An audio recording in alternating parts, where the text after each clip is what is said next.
കസേര വേണമെങ്കിൽ ഇവിടെ മുമ്പിലേക്ക് ഇട്ടിട്ട് വേണമെങ്കിൽ ഇരുന്നോ. ഓ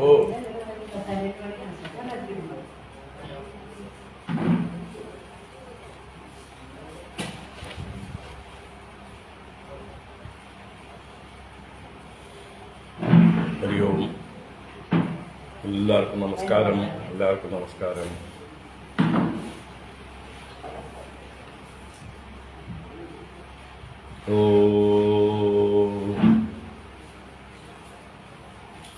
ശുക്ലാംബരധരം വിഷ്ണും ശശിവർണം ചതുർഭുജം പ്രസന്നവദനം ധ്യായേത് സർവവിഘ്നോപശാന്തയേ. ഗുരവേ സർവലോകാനാം വിഷജേ ഭവരോഗിണാം നിധയേ സർവവിദ്യാനാം ദക്ഷിണാമൂർത്തയേ നമഃ. ജന്മാദ്യസ്യ യതോന്വയാദിതരതശ്ചാർത്ഥേഷ്വഭിജ്ഞസ്വരാട് തേനേ ബ്രഹ്മഹൃദായ ആദികവയേ മുഹ്യന്തി യത്സൂരയഃ. തേജോ വാരിമൃതാം യദാ വിനിമയോ യത്ര ത്രിസർഗോ മൃഷാ ധാംനാ സ്വേന സദാ നിരസ്തകുഹകം സത്യം പരം ധീമഹി. ധർമ്മഃ പ്രോജ്ജിതകൈതഗോത്ര പരമോ നിർമ്മത്സരാണാം സതാം വേദ്യം വാസ്തവമത്ര വസ്തു ശിവദം താപത്രയോന്മൂലനം. ശ്രീമദ്ഭാഗവതേ മഹാമുനികൃതേ കിം വാ പരൈരീശ്വരഃ സദ്യോ ഹൃദ്യവരുധ്യതേത്ര കൃതിഭിഃ ശുശ്രൂഷുഭിസ്തൽക്ഷണാത്. നിഗമകൽപതരോർഗളിതം ഫലം സുഖമുഖാദമൃതദ്രവസംയുതം പിബത ഭാഗവതം രസമാലയം മുഹുരഹോ രസികാ ഭുവി ഭാവുകാഃ. നാരായണം നമസ്കൃത്യ നരം ചൈവ നരോത്തമം ദേവീം സരസ്വതീം വ്യാസം തതോ ജയമുദീരയേത്. യം പ്രവ്രജന്തമനുപേതമപേതകൃത്യം ദ്വൈപായനോ വിരഹകാതര ആജുഹാവ. പുത്രേതി തന്മയതയാ തരവോഭിനേതുഃ തം സർവഭൂതഹൃദയം മുനിമാനതോസ്മി. യസ്വാനുഭാവമഖിലശ്രുതിസാരമേകം അധ്യാത്മദീപമതിതിതീർഷദാം തമോന്ധം സംസാരിണാം കരുണയാഃ പുരാണഗുഹ്യം തം വ്യാസസൂനുമുപയാമി ഗുരും മുനീനാം. മൂകം കരോതി വാചാലം പങ്കും ലംഘയതേ ഗിരിം യത്കൃപാതമഹം വന്ദേ പരമാനന്ദമാധവം. യം ബ്രഹ്മാ വരുണേന്ദ്രരുദ്രമരുതഃ സ്തുന്വന്തി ദിവ്യൈസ്തവൈഃ വേദൈഃ സാംഗപദക്രമോപനിഷദൈഃ ഗായന്തി യം സാമഗാഃ. ധ്യാനാവസ്ഥിതതദ്ഗതേന മനസാ പശ്യന്തി യം യോഗിനോ യസ്യാന്തം ന വിദുഃ സുരാസുരഗണാഃ ദേവായ തസ്മൈ നമഃ. കോമളം കൂജയൻ വേണും ശ്യാമളോയം കുമാരകഃ വേദവേദ്യം പരം ബ്രഹ്മ ഭാസതാം പുരതോ മമ. ഭൂതൈർമഹദ്ഭിർയയിമാ പുരോ വിഭുഃ നിർമായസേതേ യദമൂഷു പൂരുഷഃ ഭുങ്ക്തേ ഗുണാൻ ഷോഡശ ഷോഡശാത്മകഃ സോലംകൃഷീഷ്ട ഭഗവാൻ വജാംസി മേ.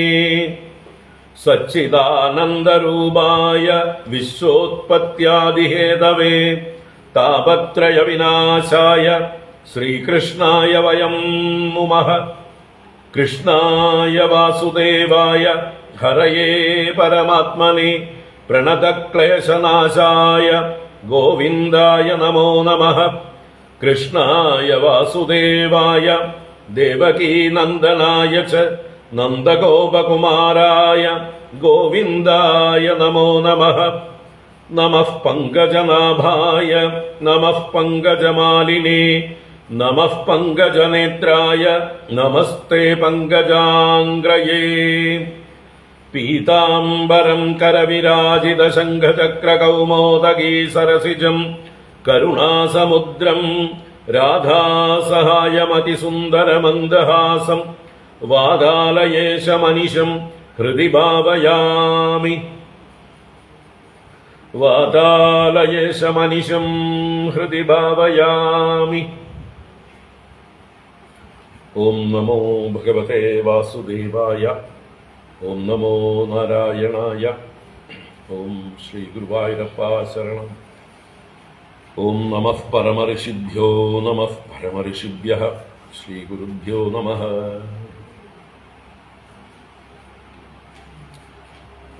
ഹരി ഓം. എല്ലാവർക്കും നമസ്കാരം. എല്ലാവർക്കും സുപ്രഭാതം, ശുഭദിനം, സുസ്വാഗതം. ശ്രീമദ് ഭാഗവത ജ്ഞാനഗംഗ പ്രവാഹത്തിലേക്ക് ഏവർക്കും സുസ്വാഗതം, സുസ്വാഗതം. ഇവിടെ നേരിട്ട് കേൾക്കാനായിട്ടും കുറച്ച് ആൾക്കാരുണ്ട്, അവർക്കും സുസ്വാഗതം. ചെർപ്പുളശ്ശേരിയിൽ നിന്നുള്ള അമ്മമാര് വന്നിട്ടുണ്ട്. നമ്മുടെ ഓൺലൈൻ സ്ഥിരമായിട്ട് കേൾക്കുന്നവർ തന്നെയാണ്.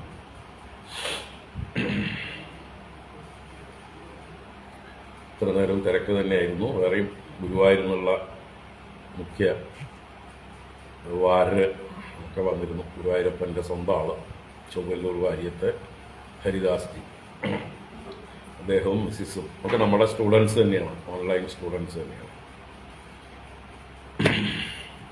അപ്പോൾ അതുകൊണ്ടാണ് തുടങ്ങാൻ വൈകിയത് എന്ന് പറയുക. എന്തായാലും നമ്മൾ മുടക്കുന്നില്ല, കുറച്ചു നേരം നമുക്ക് ഭാഗവത ജ്ഞാനഗംഗയിലൊന്നും മുങ്ങാം. ഭാഗവത ജ്ഞാനഗംഗ ശ്രീകൃഷ്ണ ലീലാമൃതം ദശമസ്കന്ധം 23-ാം അധ്യായത്തിലേക്ക് നമ്മളിന്ന് പ്രവേശിക്കുകയാണ്. നമുക്ക് പുസ്തകം എല്ലാവർക്കും ഉണ്ടോ? എല്ലാവർക്കും ഉണ്ട്. നമുക്ക് 23-ാം അധ്യായം ആദ്യം ഒന്ന് വായിക്കാം, എന്നിട്ട് അതിലേക്ക് പ്രവേശിക്കാം. വിപ്രപത്നി അനുഗ്രഹം എന്നുള്ളതാണ് 23-ാം അധ്യായത്തിലെ വിഷയം. നോക്കാം. ഓം നമോ ഭഗവതേ വാസുദേവായ. അഥ ശ്രീമദ്ഭാഗവതേ ദശമസ്കന്ധേ പൂർവാർദ്ധേ ത്രയോവിംശതിതമോऽധ്യായഃ. ഗോപാ ഊചുഃ രാമ രാമ മഹാവീര്യ കൃഷ്ണ ദുഷ്ടനിബർഹണ യേഷാ വൈ ബാധതേ ക്ഷുംനഃ തച്ഛാന്തിം കർത്തുമർഹതഃ. ശ്രീശുക ഉവാച ഇതി വിജ്ഞാപിതോ ഗോപൈഃ ഭഗവാൻ ദേവകീസുതഃ ഭക്തായാ വിപ്രഭാര്യായാഃ പ്രസീദൻ ഇദമബ്രവീത്. പ്രയാതദേവയജനം ബ്രാഹ്മണാ ബ്രഹ്മവാദിനഃ സത്രം ആംഗിരസം നാമ ഹ്യാസതേ സ്വർഗകാമ്യയാ. തത്ര ഗത്വൗദനം ഗോപാ യാചതാസ്മദ്വിസർജിതാഃ കീർത്തയന്തോ ഭഗവതഃ ആര്യസ്യ മമ ചാഭിധാം. ഇത്യാദിഷ്ടാ ഭഗവതാ ഗത്വാ യാചന്തതേ തഥാ കൃതാഞ്ജലിപുടാ വിപ്രാൻ ദണ്ഡവത്പതിതാ ഭുവി.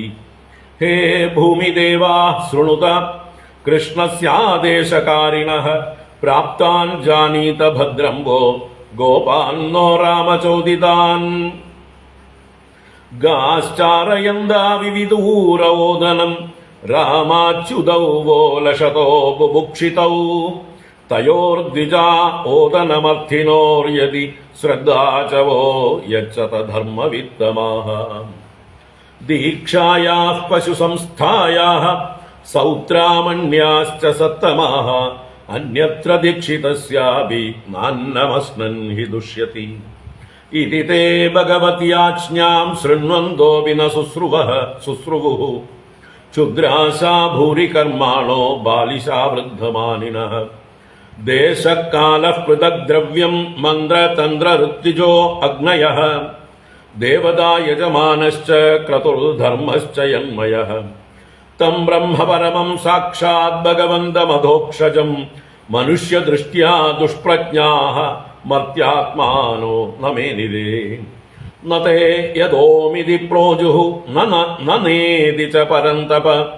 गोपा निराशाः प्रत्येत्य तथोजु कृष्णरामयोः तदुपागन्य भगवान् प्रहस्य जगदीश्वरः व्याजहार पुनर्गोपान् दर्शयन् लौकिकीं गतिम् मां ज्ञापयत पत्नीभ्यः ससङ्कर्षणमागतम् दास्यन्ति काममन्नं वः स्निग्धा मयूषिता धिया गत्वा पत्नीशालायां दृष्ट्वा सीना स्वलङ्कृताः नत्वा द्विजसतीर्गोपाः प्रसृता इदमब्रुवन् नमो वो विप्रपत्नीभ्यो निबोधत वचांसिनः इतो अविदूरे चरता कृष्णेनेहेषिता वयम् गाश्चारयन् स गोपालैः स रामो दूरमागतः बुभुक्षितस्य तस्यान्नम् सानुगस्य प्रदीयताम् श्रुत्वाच्युतमुपायातम् नित्यम् तद्दर्शनोत्सुकाः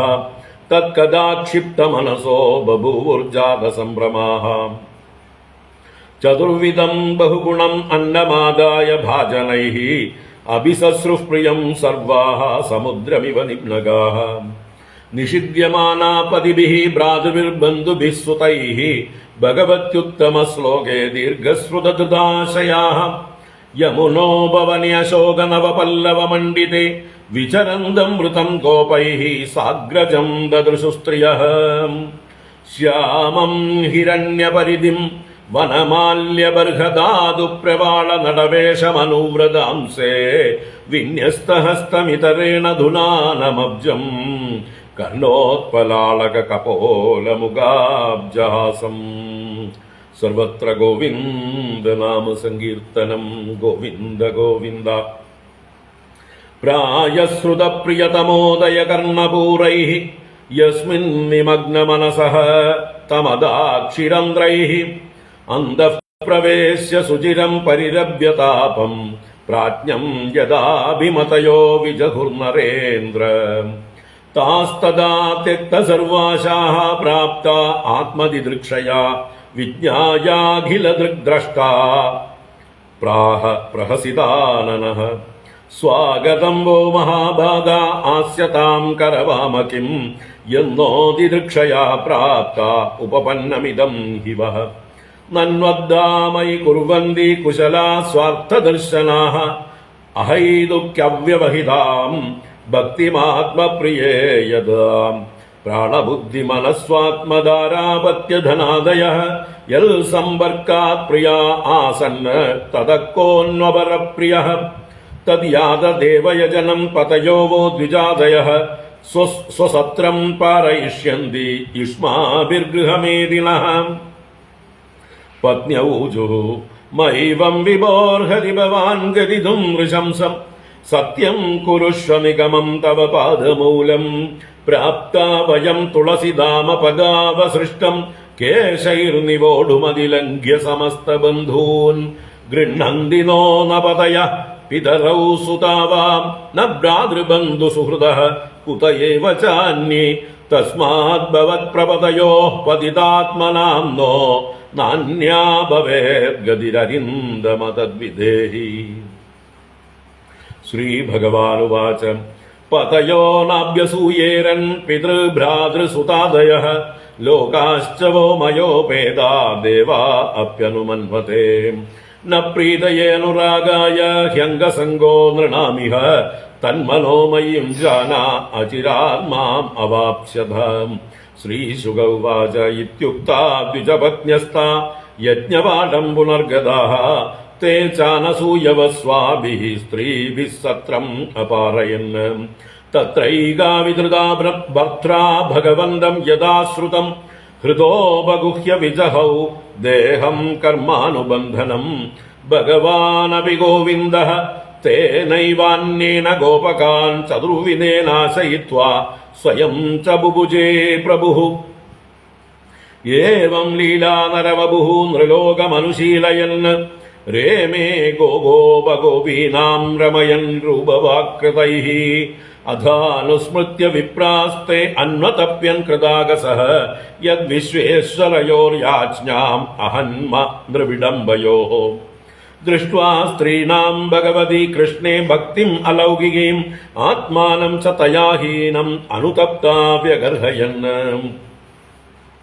ദിഗ്ജന്മനഃ ത്രിവൃത് വിദ്യാം ദിഗ്വ്രതം ദിഗ്ബഹുജ്ഞതാം ദിക്കുലം ദിക്രിയാദാക്ഷ്യം വിമുഖായേ ത്വദോക്ഷതേ നൂനം ഭഗവതോ മായായോഗിനാമപി മോഹിനി യദ്വയം ഗുരവോ നൃണാം സ്വാർത്ഥേ മുഹ്യാമഹേ ദ്വിജാഃ അഹോ പശ്യത നാരീണാം അപി കൃഷ്ണേ ജഗദ്ഗുരൗ ദുരന്തഭാവം യോ അവിദ്യത് മൃത്യുപാശാൻ ഗൃഹാഭിതാൻ നാസാം ദ്വിജാതി സംസ്കാരോ ന നിവാസോ ഗുരൗ അപി ന തപോ നാത്മമീമാംസ ന ശൗചം ന ക്രിയാശുഭാഃ അദാഭിഹ്യുത്തമശ്ലോകേ കൃഷ്ണേ യോഗേശ്വരേശ്വരേ ഭക്തിർദൃഢാ ന ചാസ്മാകം സംസ്കാരാദിമദാമപി നനു സ്വാർത്ഥവിമൂഢാനാം പ്രമത്താനാം ഗൃഹേ ഹയാ അഹോ ന സ്മാരയാമാസ ഗോപവാക്യൈ സതാംഗതിഃ അന്യഥാ പൂർണ്ണകാമസ്യ കൈവല്യാദ്യാശിഷാം പതേഃ ഈശിതവ്യൈ കിമസ്മാഭിഃ ഈശസ്യൈതദ്വിഡംബനം ഹിത്വാന്യാൻ ഭജതേയം ശ്രീഃ പാദസ്പർശാശയാ സകൃത് ആത്മദോഷാപവർഗേണ തദ്യാജ്ഞാ ജനമോഹിനി ദേശകാലപൃഥഗ്ദ്രവ്യം മന്ത്രതന്ത്രഋത്വിജോഗ്നയഃ ദേവതാ യജമാനശ്ച ക്രതുർധർമ്മശ്ച യന്മയഃ സ യേഷ ഭഗവാൻ സാക്ഷാത് വിഷ്ണുർയോഗേശ്വരേശ്വരഃ ജാതോ യദുഷു ഇതി അസൃണ്മഖ്യവിമൂഢാന വിദ്മഹേ അഹോ വയം ധന്യതമായേഷാം നസ്താദൃശീ സ്ത്രിയഃ ഭക്ത്യാ യാസാം മതിർജാതാ അസ്മാകം നിശ്ചലാഹരൗ നമസ്തുഭ്യം ഭഗവതേ കൃഷ്ണായ കുണ്ഡമേധസേ യന്മായാ മോഹിതധിയോ ഭ്രമാമഃ കർമ്മപത്മസു നമസ്തുഭ്യം ഭഗവതേ കൃഷ്ണായ കുണ്ഡമേധസേ യന്മായാ മോഹിതധിയോ ഭ്രമാമഃ കർമ്മപത്മസു സ വൈ ന ആദ്യഃ പുരുഷഃ സ്വമായാ മോഹിതാത്മനാം അവിജ്ഞാതാനുഭാവാനാം ക്ഷന്തുമർഹത്യതിക്രമം ഇതി സ്വാഘമനുസ്മൃത്യ കൃഷ്ണേ തേ കൃതഹേളനാഃ ദിദൃക്ഷവോ അപി അച്യുതയോഃ കംസാദ്ഭീതാ ന ചാചലൻ.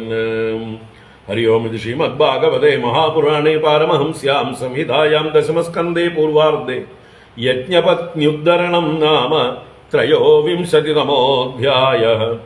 സർവത്ര ഗോവിന്ദനാമ സങ്കീർത്തനം. ഗോവിന്ദ ഗോവിന്ദ. നാരായണാഖില ഗുരോ ഭഗവൻ നമസ്തേ. നാരായണാഖില ഗുരോ ഭഗവൻ നമസ്തേ. നാരായണാഖില ഗുരോ ഭഗവൻ നമസ്തേ.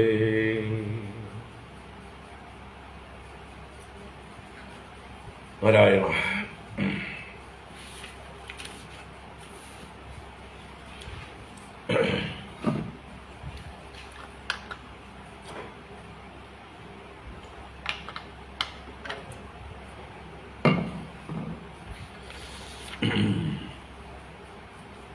ഹരി ഓം.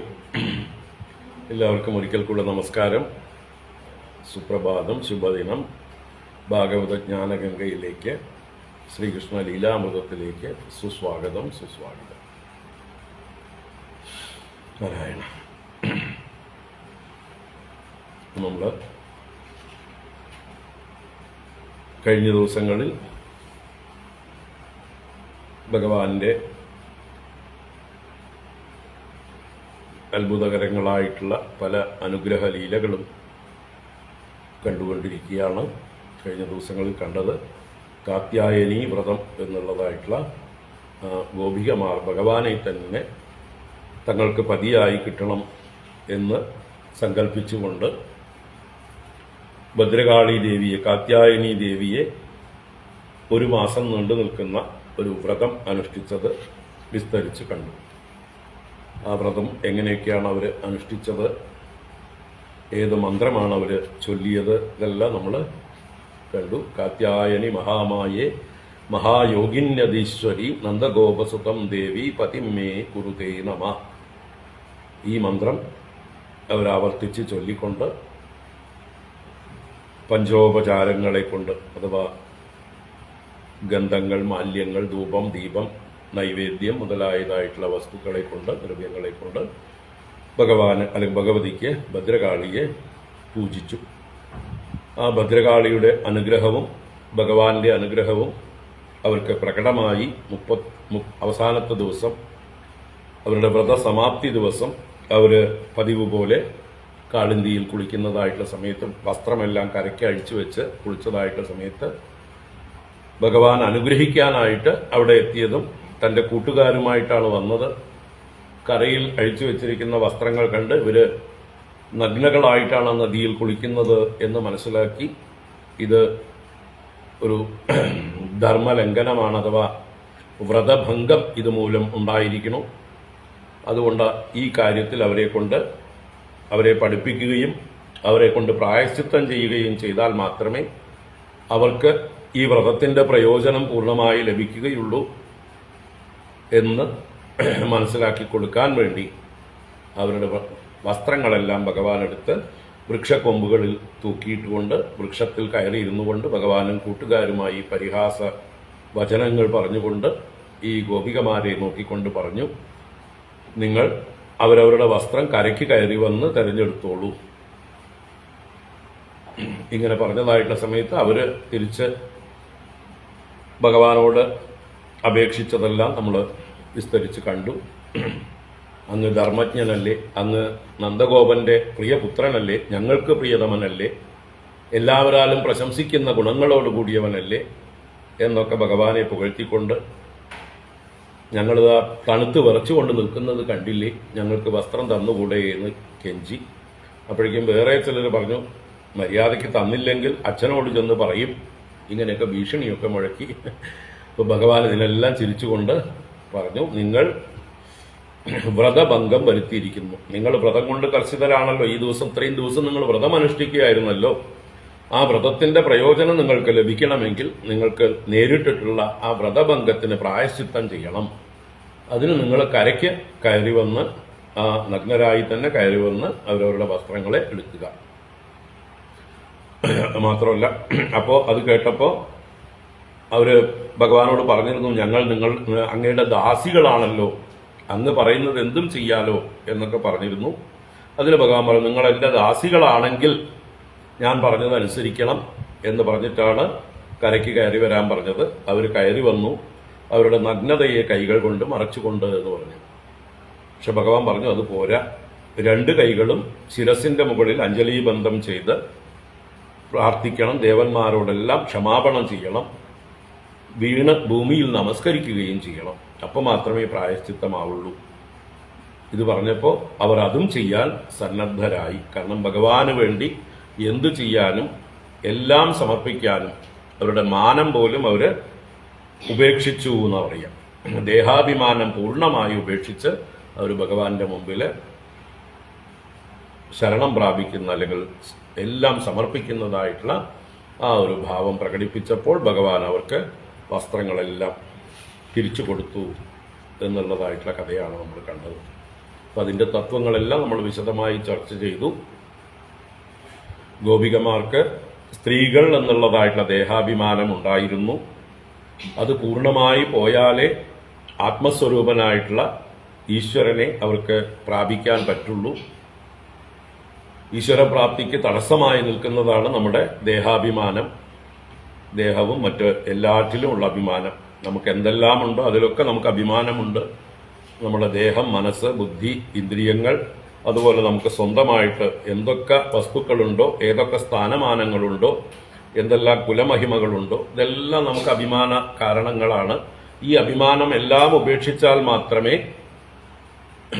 ഭഗവത് പ്രാപ്തി ഉണ്ടാവുള്ളൂ എന്ന് വേദാന്ത ശാസ്ത്രങ്ങളും ഇതിഹാസങ്ങളും പുരാണങ്ങളും എല്ലാം പറഞ്ഞു തരുന്നു.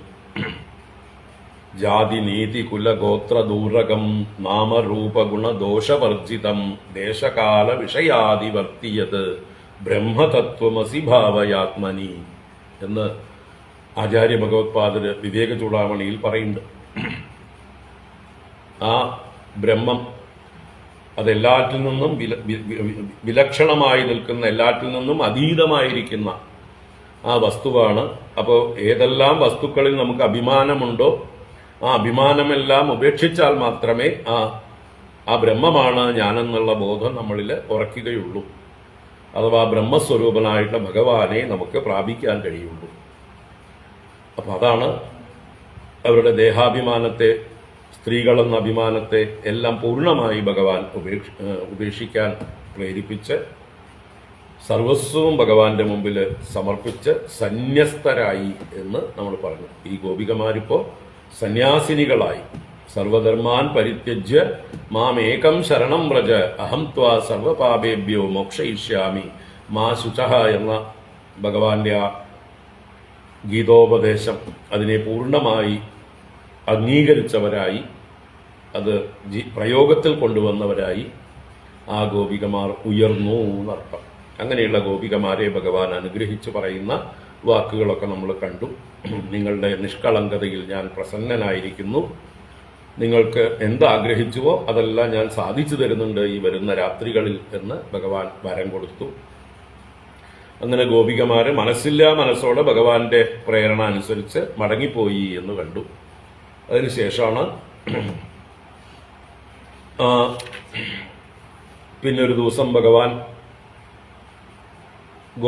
ഗോപകുമാരന്മാരും പശുക്കളും എല്ലാമായിട്ട് ബലരാമനോടുകൂടെ വനത്തിലേക്ക് പ്രവേശിച്ചതും ആ വനത്തിൽ ഉള്ള വൃക്ഷങ്ങളെയും മറ്റുമൊക്കെ കണ്ടുകൊണ്ട് കൂട്ടുകാരായ ഗോപന്മാരോട് ആ വൃക്ഷങ്ങളുടെ പരോപകാര പരത അതിനെ എടുത്ത് പറഞ്ഞു കൊടുത്തു.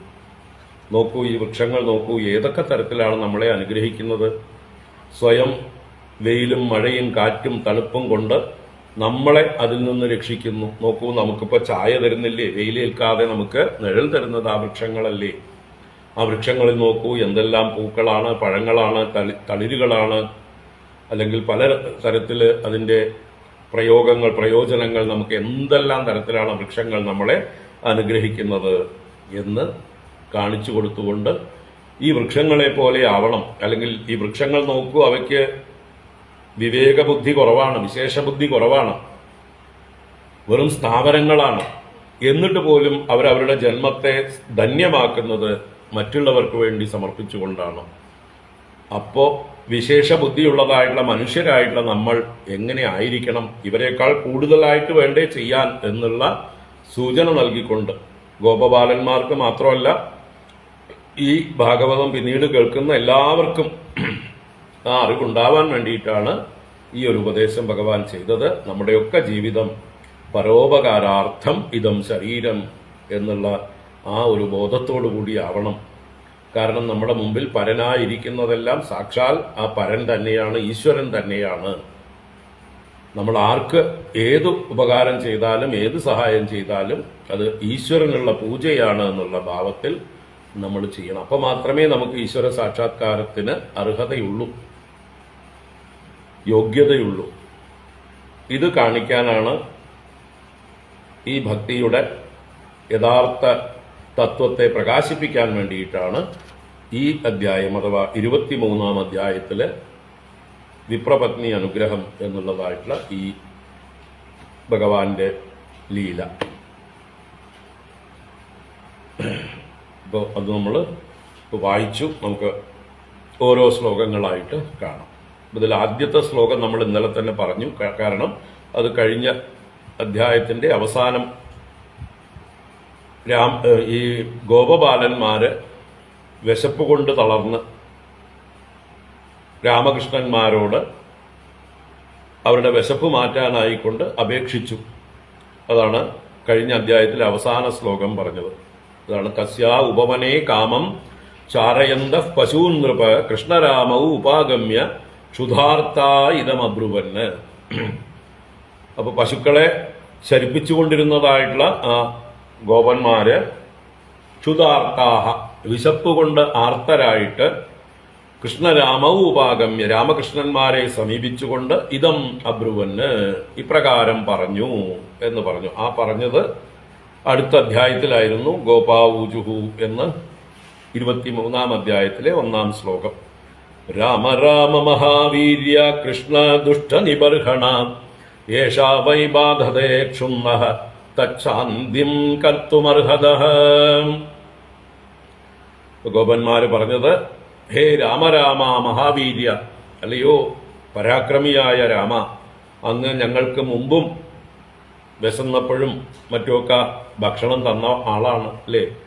ആ ധേനുകാസുര വധം എന്നുള്ളതായിട്ടുള്ള കഥയിൽ ഇതുപോലൊരു സന്ദർഭത്തിൽ പനമ്പഴം തിന്നാനുള്ള കൊതിയോടുകൂടി ഈ കൂട്ടുകാർ രാമകൃഷ്ണന്മാരോട് അഭ്യർത്ഥിച്ചപ്പോൾ അത് സാധിച്ചു കൊടുത്തത് മുഖ്യമായിട്ടും ബലരാമസ്വാമിയാണ്. തൻ്റെ കൈക്കരുത്തുകൊണ്ട് ആ പനകളെയെല്ലാം പിടിച്ചു കുലുക്കി പനമ്പഴമെല്ലാം വീഴ്ത്തിക്കൊടുത്തു. ആ സമയത്ത് അവരെ ഉപദ്രവിക്കാൻ വന്നതായിട്ടുള്ള ധേനുകാസുരൻ എന്ന കഴുതയുടെ രൂപത്തിലുള്ള അസുരനെ ആ ബലരാമസ്വാമി തന്നെ അതിൻ്റെ പിൻകാലുകളിൽ പിടിച്ച് ചുഴറ്റി അതിനെ വധിച്ചു. ഒരു പനയിലേക്ക് അടിച്ച് കൊന്നു. ബാക്കി അതിൻ്റെ കൂടെ വന്ന മറ്റ് കഴുതകളുടെ രൂപത്തിലുള്ള അസുരന്മാരെയും രാമനും കൃഷ്ണനും കൂടി വധിച്ച കഥയെല്ലാം ഇവർക്ക് മറന്നിട്ടില്ല. ഏതാനും ദിവസങ്ങളെ ആയിട്ടുണ്ടാവുള്ളൂ. അപ്പോൾ ആ ധേനുകാസുരനെ വധിച്ച് ആ താലവനം അല്ലെങ്കിൽ സാലവനം ഇവർക്കായിട്ട് എല്ലാവർക്കുമായിട്ട് തുറന്നുകൊടുത്ത് എല്ലാ ജീവജാലങ്ങളുടെയും വിശപ്പ് മാറ്റാൻ വേണ്ട വ്യവസ്ഥ ചെയ്ത ആളാണ് ബലരാമസ്വാമി. അപ്പോൾ അദ്ദേഹത്തിൻ്റെ ആ വീര്യം, അദ്ദേഹത്തിൻ്റെ പരാക്രമം, ശക്തി എല്ലാം ഇവർക്കറിയാം. മാത്രമല്ല പ്രായത്തിൽ മൂത്തത് ജ്യേഷ്ഠൻ രാമൻ തന്നെയാണ്. അപ്പോൾ ആദ്യം രാമനെ വിളിച്ചു. ഇനിയിപ്പോൾ രാമനെ വിളിച്ചാൽ കൃഷ്ണന് ദേഷ്യാവുമെന്നല്ല, അങ്ങനെയല്ല. കൃഷ്ണനിഷ്ടം ഏട്ടൻ്റെ പേര് ആദ്യം വിളിക്കുന്നതാണ്. അപ്പോൾ ഗോപന്മാർ ഏത് കാര്യത്തിനും ആദ്യം ഏട്ടനെ ബഹുമാനിക്കണമെന്ന് കൃഷ്ണൻ തന്നെ പലപ്പോഴും പറഞ്ഞു കൊടുത്തിട്ടുണ്ടാവും. നിങ്ങൾ ഏട്ടനെ ബഹുമാനിച്ചിട്ട് എന്നെ വിളിക്കാവൂ, എന്നോട് പറയാവൂ. ഏട്ടനെ കൊണ്ട് എല്ലാം സാധിക്കും. ഏട്ടന്റെ അനുഗ്രഹത്തോട് കൂടിയിട്ട് എൻ്റെ അടുത്തേക്ക് വരാവൂ എന്ന മട്ടില് ഏട്ടനെ പ്രീതിപ്പെടുത്താനായിട്ട് പറഞ്ഞു വെച്ചിട്ടുണ്ടാവും. അപ്പൊ അതുകൊണ്ട് തന്നെ രാമരാമ എന്നാണ് ആദ്യം വിളിച്ചത്. രാമരാമ മഹാവീര്യ കൃഷ്ണ ദുഷ്ടനിബർഹണ, ദുഷ്ടന്മാരെ നശിപ്പിക്കുന്നവനായ ഹേ കൃഷ്ണ, ഏഷാ വൈ ബാധതേ ക്ഷുത് നഹ. ഏഷാ ക്ഷുത്, ക്ഷുത് എന്ന് പറഞ്ഞാൽ വിശപ്പ്, നഹ ബാധതേ ഞങ്ങളെ ബാധിക്കുന്നു, ഞങ്ങളെ വല്ലാതെ പീഡിപ്പിക്കുന്നു. തച്ഛാന്തിം കർത്തും അർഹത, നിങ്ങൾ രണ്ടുപേരും. അർഹത എന്നുള്ളത് ദ്വിവചനമാണ്, രണ്ടുപേരെയും ഉദ്ദേശിച്ചുകൊണ്ടാണ്. നിങ്ങൾ രണ്ടുപേരും കൂടി ഞങ്ങളുടെ വിശപ്പിന് ശാന്തി ഉണ്ടാക്കിത്തരാൻ എന്തെങ്കിലും ഉപായം കാണണം. അപ്പോൾ ഒരു വനത്തിന്റെ നടുവിലാണ്, വൃന്ദാവനത്തിലെ കാളിന്തി തീരത്ത് പശുക്കളെ മേയ്ക്കാനായിട്ട് വിജനമായിട്ടുള്ള ഒരു സ്ഥലത്താണ് ഇവർ വന്നിരിക്കുന്നത്. ഇപ്പൊ എവിടുന്നാണ് ഇപ്പൊ രാമകൃഷ്ണന്മാര് ഇവരുടെ വിശപ്പ് മാറ്റാനുള്ള വഴി ഉണ്ടാക്കുന്നത്? അതൊന്നും അവർക്കറിയണ്ട. അവർക്ക് അറിയാവുന്നത് രാമകൃഷ്ണന്മാരോട് പറയുക. രാമകൃഷ്ണന്മാർ എന്തെങ്കിലും വഴി കാണാതിരിക്കില്ല. അവർ നല്ല നായകന്മാരാണ്, നമ്മുടെ സംഘത്തിന് പറ്റിയ ഏറ്റവും നല്ല നായകന്മാരാണ്. അതുകൊണ്ട് അവർക്കത് സാധിക്കും എന്നുള്ള വിശ്വാസത്തോടെ ഭഗവാനോട് പറഞ്ഞു.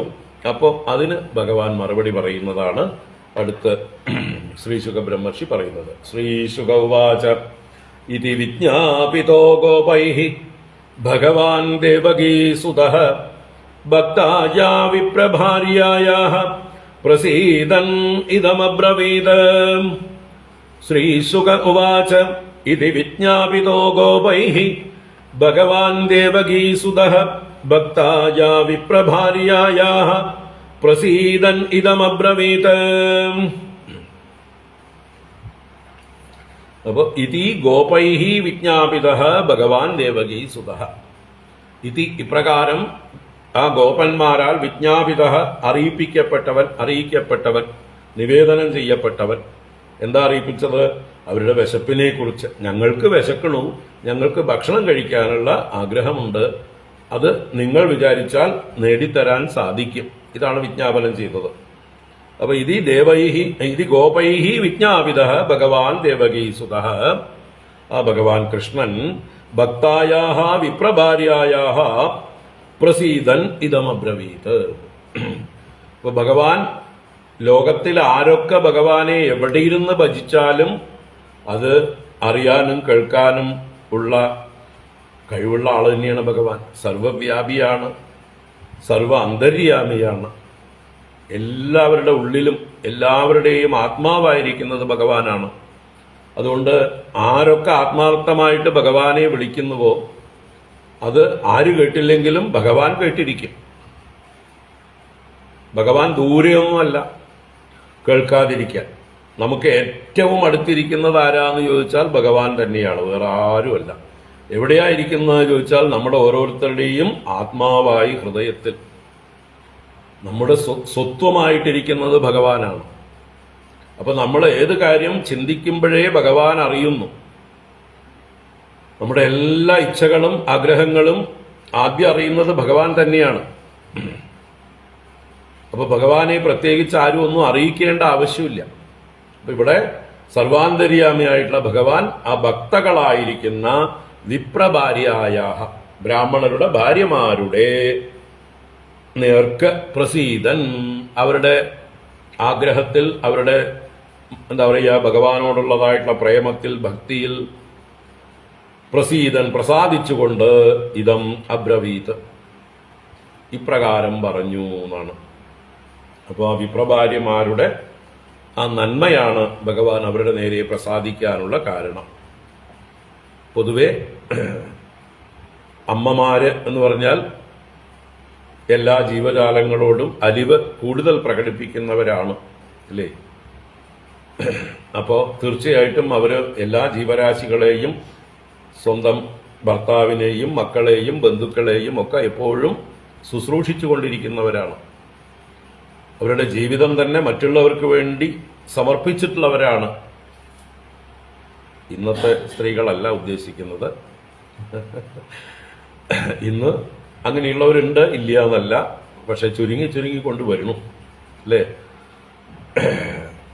എണ്ണം കുറഞ്ഞു വരുന്നു. മറ്റത് ഭൂരിപക്ഷവും സ്ത്രീകളും സ്വാർത്ഥതയില്ലാതെ, ത്യാഗം എന്നുള്ളത് സ്ത്രീകളുടെ സ്വഭാവത്തിലുണ്ടായിരുന്നു പണ്ട്. ഇന്നിപ്പോ വളർന്നു വരുന്നതായിട്ടുള്ള പുതിയ തലമുറയെല്ലാം സ്വാർത്ഥത്തിൽ ഉറച്ചവരാണ്, സെൽഫ് സെന്റേർഡാണ്, അല്ലേ? എനിക്ക് എന്ത് പ്രയോജനം, ഞാൻ എന്തിന് കഷ്ടപ്പെടണം, എൻ്റെ സ്വാതന്ത്ര്യം ഞാൻ എന്തിന് കളയണം, ഞാൻ എന്തിന് ഗർഭം ചുമക്കണം, ഞാൻ എന്തിനാ വേദനകളൊക്കെ സഹിക്കണം, അല്ലേ? ഞാൻ എന്തിന് പ്രസവിക്കണം, ആ പ്രസവിച്ചത് കൊണ്ട് എനിക്ക് ഒരുപാട് നഷ്ടങ്ങളല്ലേ ഉള്ളൂ. എൻ്റെ സൗന്ദര്യം നഷ്ടമായി, എൻ്റെ യൗവനം നഷ്ടമായി, എൻ്റെ ആരോഗ്യം നഷ്ടമായി, ഞാൻ അല്ലേ മക്കൾ കൊണ്ട് എൻ്റെ കാല് കെട്ടപ്പെട്ടു. ഇങ്ങനെയൊക്കെയാണ് ഇന്നത്തെ കുട്ടികൾ ചിന്തിക്കുന്നത്. അതുകൊണ്ട് ഇന്നത്തെ കുട്ടികൾക്ക് കല്യാണവും കഴിക്കണ്ട, പ്രസവിക്കുകയും വേണ്ട. അപ്പൊ ഇത് മാറണമെങ്കിൽ ആദ്യം അവരുടെ ഉള്ളിൽ വരേണ്ടത് ആ സ്വാർത്ഥ ബുദ്ധി പോവുകയും ത്യാഗബുദ്ധി ഉണ്ടാവുകയും ചെയ്യണം. ആ രീതിയിൽ അച്ഛനമ്മമാരവരെ വളർത്തിക്കൊണ്ടുവന്നാൽ മാത്രമേ രക്ഷയുള്ളൂ. അപ്പൊ ഇപ്പോഴത്തെ കുട്ടികളെ പറഞ്ഞിട്ട് കാര്യമില്ല, അവരെ വളർത്തിയതുള്ള ദോഷമാണ്,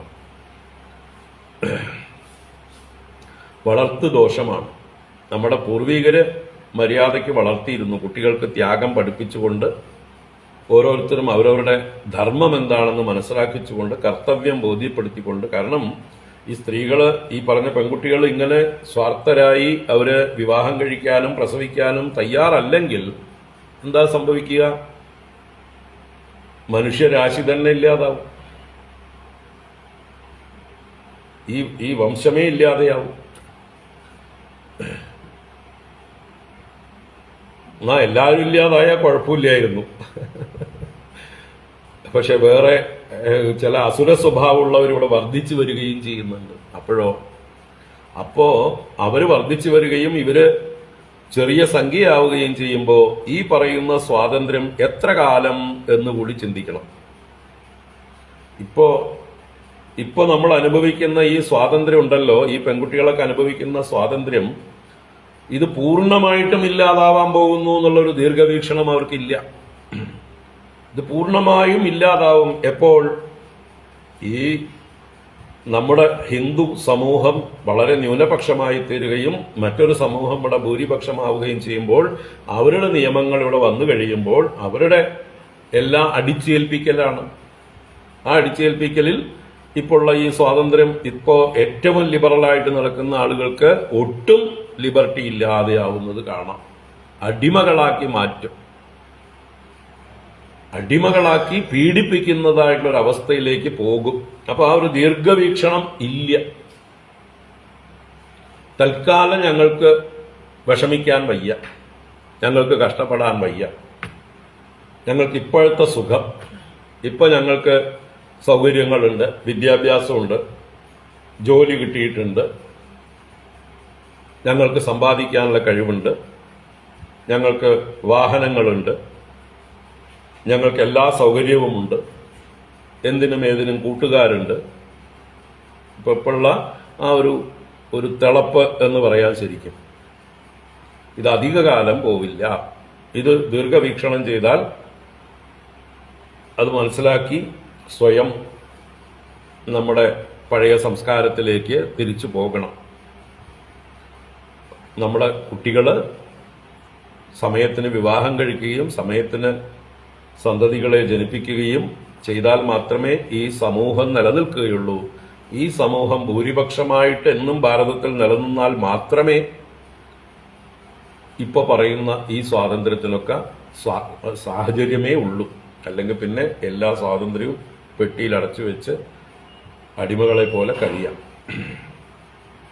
ഇത് മനസ്സിലാക്കാതെയാണ് ഈ സ്വാർത്ഥത വർദ്ധിച്ചു വരുന്നത്. അത് പറഞ്ഞു കൊടുക്കണം. മുതിർന്നവർ ആ രീതിയിൽ വേണം കുട്ടികളെ വളർത്തിക്കൊണ്ടുവരാൻ, ത്യാഗബുദ്ധി വളർത്തിക്കൊണ്ടുവരണം. ഈ പറയുന്ന ആളുകളെ പ്രസവിച്ചതും വളർത്തിയതും അവരുടെ അമ്മമാരല്ലേ? അവർ ത്യാഗം സഹിച്ചിട്ടില്ലേ? അവരെ പ്രസവിച്ചത് അവരുടെ അമ്മമാരല്ലേ? അവർ ത്യാഗം സഹിച്ചിട്ടില്ലേ? അപ്പോ എന്താ പറയുക, സമൂഹത്തിൽ സ്ത്രീകൾ എന്ന് പറഞ്ഞാൽ വളരെ ഉത്തരവാദിത്വം ഉള്ളവരാണ്. ഈ സമൂഹം നിലനിൽക്കുന്നത് അവരുടെ ഉത്തരവാദിത്വം അവർ നിർവഹിക്കുമ്പോൾ മാത്രമാണ്. അവര് ആ ഉത്തരവാദിത്വ ബോധം ഉള്ളവരായിരിക്കണം. പുരുഷന്മാരും അവർക്ക് അനുകൂലമായി അവരെ സഹായിച്ച് അവരുടെ ജീവിതത്തിൽ താങ്ങായിരിക്കണം. അപ്പൊ മാത്രമേ അവർക്ക് ഈ പറഞ്ഞ വിരക്തി ഇല്ലാതിരിക്കുള്ളൂ, അല്ലേ? പുരുഷന്മാർ ഉത്തരവാദിത്വത്തോടെ അവർക്ക് ജീവിത വിരക്തി ഉണ്ടാക്കാത്ത രീതിയിൽ അവരെ ഒപ്പം നിന്ന് സഹായിക്കണം. അത് പുരുഷന്മാരുടെയും ധർമ്മമാണ്. അല്ലാതെ മക്കളെ ജനിപ്പിച്ചു കഴിഞ്ഞാൽ പിന്നെ വളർത്തേണ്ടത് മുഴുവൻ അമ്മമാരുടെ ഉത്തരവാദിത്വമാണ്. എല്ലാ ഉത്തരവാദിത്വവും സ്ത്രീകൾക്ക് മാത്രമുള്ളതാണ്. ഭർത്താക്കന്മാർ തോന്നിയവാസികളായിട്ട് നടക്കുക, അതൊക്കെ ആവുന്നത് കൊണ്ടാണ്. ഒരുപാട് കാര്യങ്ങൾ പറയാനുണ്ട്, അതൊക്കെ കാരണമാണ്, അല്ലെ? പ്രസവിച്ച സ്ത്രീകളോട് പുരുഷന്മാർക്ക് ആഭിമുഖ്യം കുറയുക, എന്നിട്ട് അന്യ സ്ത്രീകളുടെ പുറകെ പോവുക, ഇങ്ങനെയുള്ളതൊക്കെ സമൂഹത്തിൽ വർദ്ധിച്ചു വരുന്നുണ്ട്. അപ്പൊ അതൊക്കെയാണ് ഇതിനൊക്കെ കാരണം. അപ്പൊ പുരുഷന്മാരും അധികം എന്താ പറയുക ഉത്തരവാദിത്വമുള്ളവരായിട്ട് മാറണം. അപ്പൊ അതിനാണ് നമ്മുടെ സംസ്കാരം ആ ത്യാഗം പഠിപ്പിക്കുന്നത്. ഓരോരുത്തരും പരസ്പരം വിട്ടുവീഴ്ച ചെയ്ത് ത്യാഗം ചെയ്ത് എല്ലാവരെയും സ്നേഹിച്ച് അക്കോമഡേറ്റ് ചെയ്ത് എല്ലാവരും ഒന്നിച്ച് അല്പാൽപ്പം സുഖവും ദുഃഖവും കലർന്നതാണ് ജീവിതം എന്നുള്ളത്. സുഖം മാത്രമായിട്ടുള്ളൊരു ജീവിതം ആർക്കുമില്ല. ഭഗവാന്റെ ജീവിതം പോലും നോക്കിയാൽ മതി. ശ്രീരാമസ്വാമിയാണ് ഏറ്റവും അധികം ദുഃഖിച്ചിരിക്കുന്നൊരു, അല്ലെ? എല്ലാ സൗകര്യങ്ങളും ഉണ്ടായിട്ടും ദുഃഖിച്ച ഒരാളാണ്. അപ്പൊ ദുഃഖമില്ലാത്തവരായിട്ട് ഈ ലോകത്തില് ആരുമില്ല, കഷ്ടപ്പെടാത്തവരായിട്ട് ആരുമില്ല. എല്ലാം സുഖം മാത്രമായിട്ട് ജീവിക്കണം എന്ന് വിചാരിക്കുന്നത് ഏറ്റവും തെറ്റായൊരു ധാരണയാണ്. അതിന് വലിയ വില കൊടുക്കേണ്ടി വരും. അപ്പൊ എന്തായാലും ഇവിടെ ഭക്തായ വിപ്രഭാര്യായ പ്രസീതൻ ഇതമബ്രവീത്. ആ വിപ്രഭാര്യമാർ ഭഗവാന്റെ ഭക്തകളാണ്. അവരുടെ പ്രാർത്ഥന ഭഗവാനെ കാണണം എന്നുള്ള ആ ഒരു ആഗ്രഹം ഭഗവാൻ അറിഞ്ഞു. ഭഗവാൻ എന്നോ അറിഞ്ഞു. അവരുടെ ഉള്ളിലുള്ള ഭഗവാനോടുള്ള ഭക്തി അറിഞ്ഞുകൊണ്ട് അവരെ അനുഗ്രഹിക്കാൻ തീരുമാനിച്ചുകൊണ്ട് ഭഗവാൻ ഗോപന്മാരോട് ഇങ്ങനെ പറഞ്ഞു. കാരണം ഭഗവാന് തന്നെ ആരെങ്കിലും വിളിക്കുന്നുണ്ടെങ്കിൽ ഭഗവാൻ അവരെ കാണണം. ഭഗവാൻ അവരെ കാണാൻ കൊതിയോടിരിക്കുകയാണ്. അപ്പൊ തന്റെ ഭക്തകളായിട്ടുള്ള ഈ സ്ത്രീകളെ, വിപ്രപത്നിമാരെ കാണാൻ സമയമായി.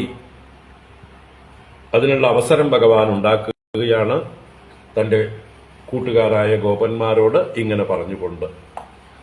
പ്രയാതദേവയജനം ബ്രാഹ്മണ ബ്രഹ്മവാദിനഃ സത്രമാംഗിരസം നാമ ആസതേ സ്വർഗകാമ്യയാ. പ്രയാത ദേവയജനം ബ്രാഹ്മണാ ബ്രഹ്മവാദിനഃ സത്രമാംഗിരസം നാമ ആസതേ സ്വർഗകാമ്യയാ. പ്രയാത ദേവയജനം ബ്രാഹ്മണാ ബ്രഹ്മവാദിനഃ സത്രം ആംഗിരസം നാമ ആസതേ സ്വർഗകാമ്യയാ. ഭഗവാൻ കൂട്ടുകാരോട് പറയുകയാണ്. കൂട്ടുകാരാണല്ലോ ഭഗവാനോട് നിവേദനം ചെയ്തത്. അപ്പൊ അവരോട് മറുപടി പറയുകയാണ്, നിങ്ങൾ ഇവിടെ അടുത്ത് തന്നെ ഉള്ളതായിട്ടുള്ള ഒരു ദേവയജനം പ്രയാത. ദേവയജനം എന്ന് പറഞ്ഞാൽ ദേവന്മാർക്ക് വേണ്ടി നടക്കുന്ന യാഗം. അത് എങ്ങനെയുള്ളതാണ് എന്ന് വിശേഷിച്ച് പറയുകയാണ്. ബ്രാഹ്മണ ബ്രഹ്മവാദിനഃ സത്രം ആംഗിരസം നാമ ആസതേ സ്വർഗകാമ്യയ. ബ്രഹ്മവാദിനഃ ബ്രാഹ്മണാഹ. ബ്രഹ്മം വേദം, വേദത്തെ വധിക്കുന്നവർ, പറയുന്നവർ.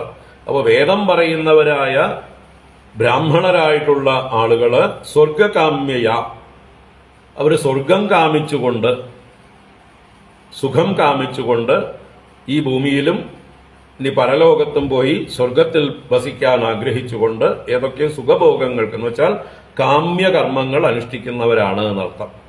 സുഖത്തിനു വേണ്ടി കാമ്യകർമ്മങ്ങൾ അനുഷ്ഠിക്കുന്നവരായിട്ടുള്ള സ്വർഗകാമ്യയ ആംഗിരസം നാമ സത്രം ആസതേ.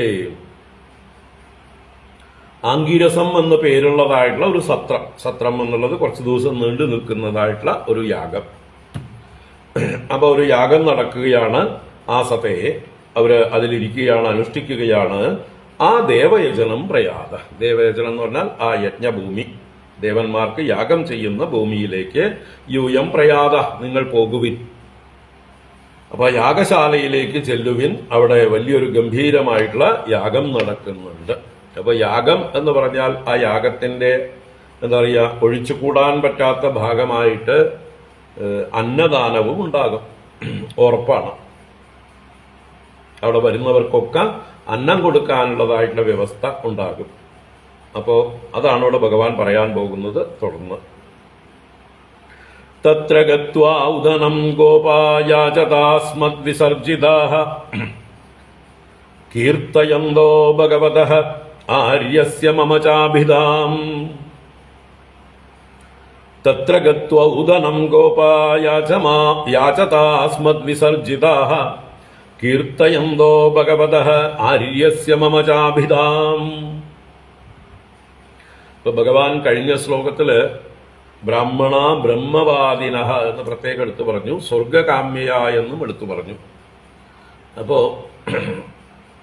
കുറച്ച് ബ്രാഹ്മണരുടെ മൗഢ്യത്തെ ഈ ഗോപന്മാർക്ക് കാണിച്ചു കൊടുക്കാനും അതിലൂടെ ലോകത്തിന് കാണിച്ചു കൊടുക്കാനും വേണ്ടിയിട്ടാണ് ഭഗവാൻ ഈ ലീലയും. വേദം നല്ലതുപോലെ പഠിച്ചിട്ടുണ്ട്. ആ വേദം തന്നെയാണ് ഇവിടെ പറയുന്നത്, ഉരുവിടുന്നത്. പക്ഷെ അതിൻ്റെ ആശയം ഒന്നും ഉൾക്കൊണ്ടിട്ടില്ല. വേദങ്ങളുടെ തത്വങ്ങളൊന്നും ഉൾക്കൊണ്ടിട്ടില്ല.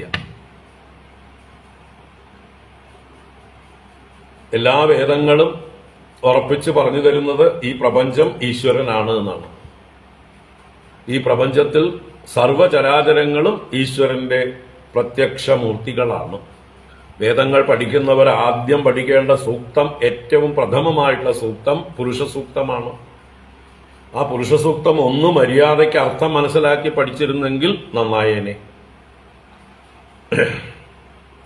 അല്ലേ? ആ പുരുഷ സൂക്തം ഈ പ്രപഞ്ചം ഭഗവാന്റെ വിശ്വരൂപമാണ് എന്ന, വിരാട് പുരുഷനാണ് ഈ വിശ്വം, അവന്റെ കാലുകളാണ് കാണുന്ന സകല കാലുകളും, അവന്റെ ശിരസ്സുകളാണ് ഈ ലോകത്തിലുള്ള സകല ജീവജാലങ്ങളുടെ ശിരസ്സുകളും, എല്ലാവരുടെ കണ്ണുകളും ഈശ്വരന്റെ കണ്ണുകളാണ്, എല്ലാ ചെവികളും അവന്റെ ചെവികളാണ്. അതുകൊണ്ട് നിങ്ങൾ ഈ ലോകത്തില് ആരെ കാണുന്നതും ഈശ്വരന്റെ പ്രതിരൂപമായി കാണുക.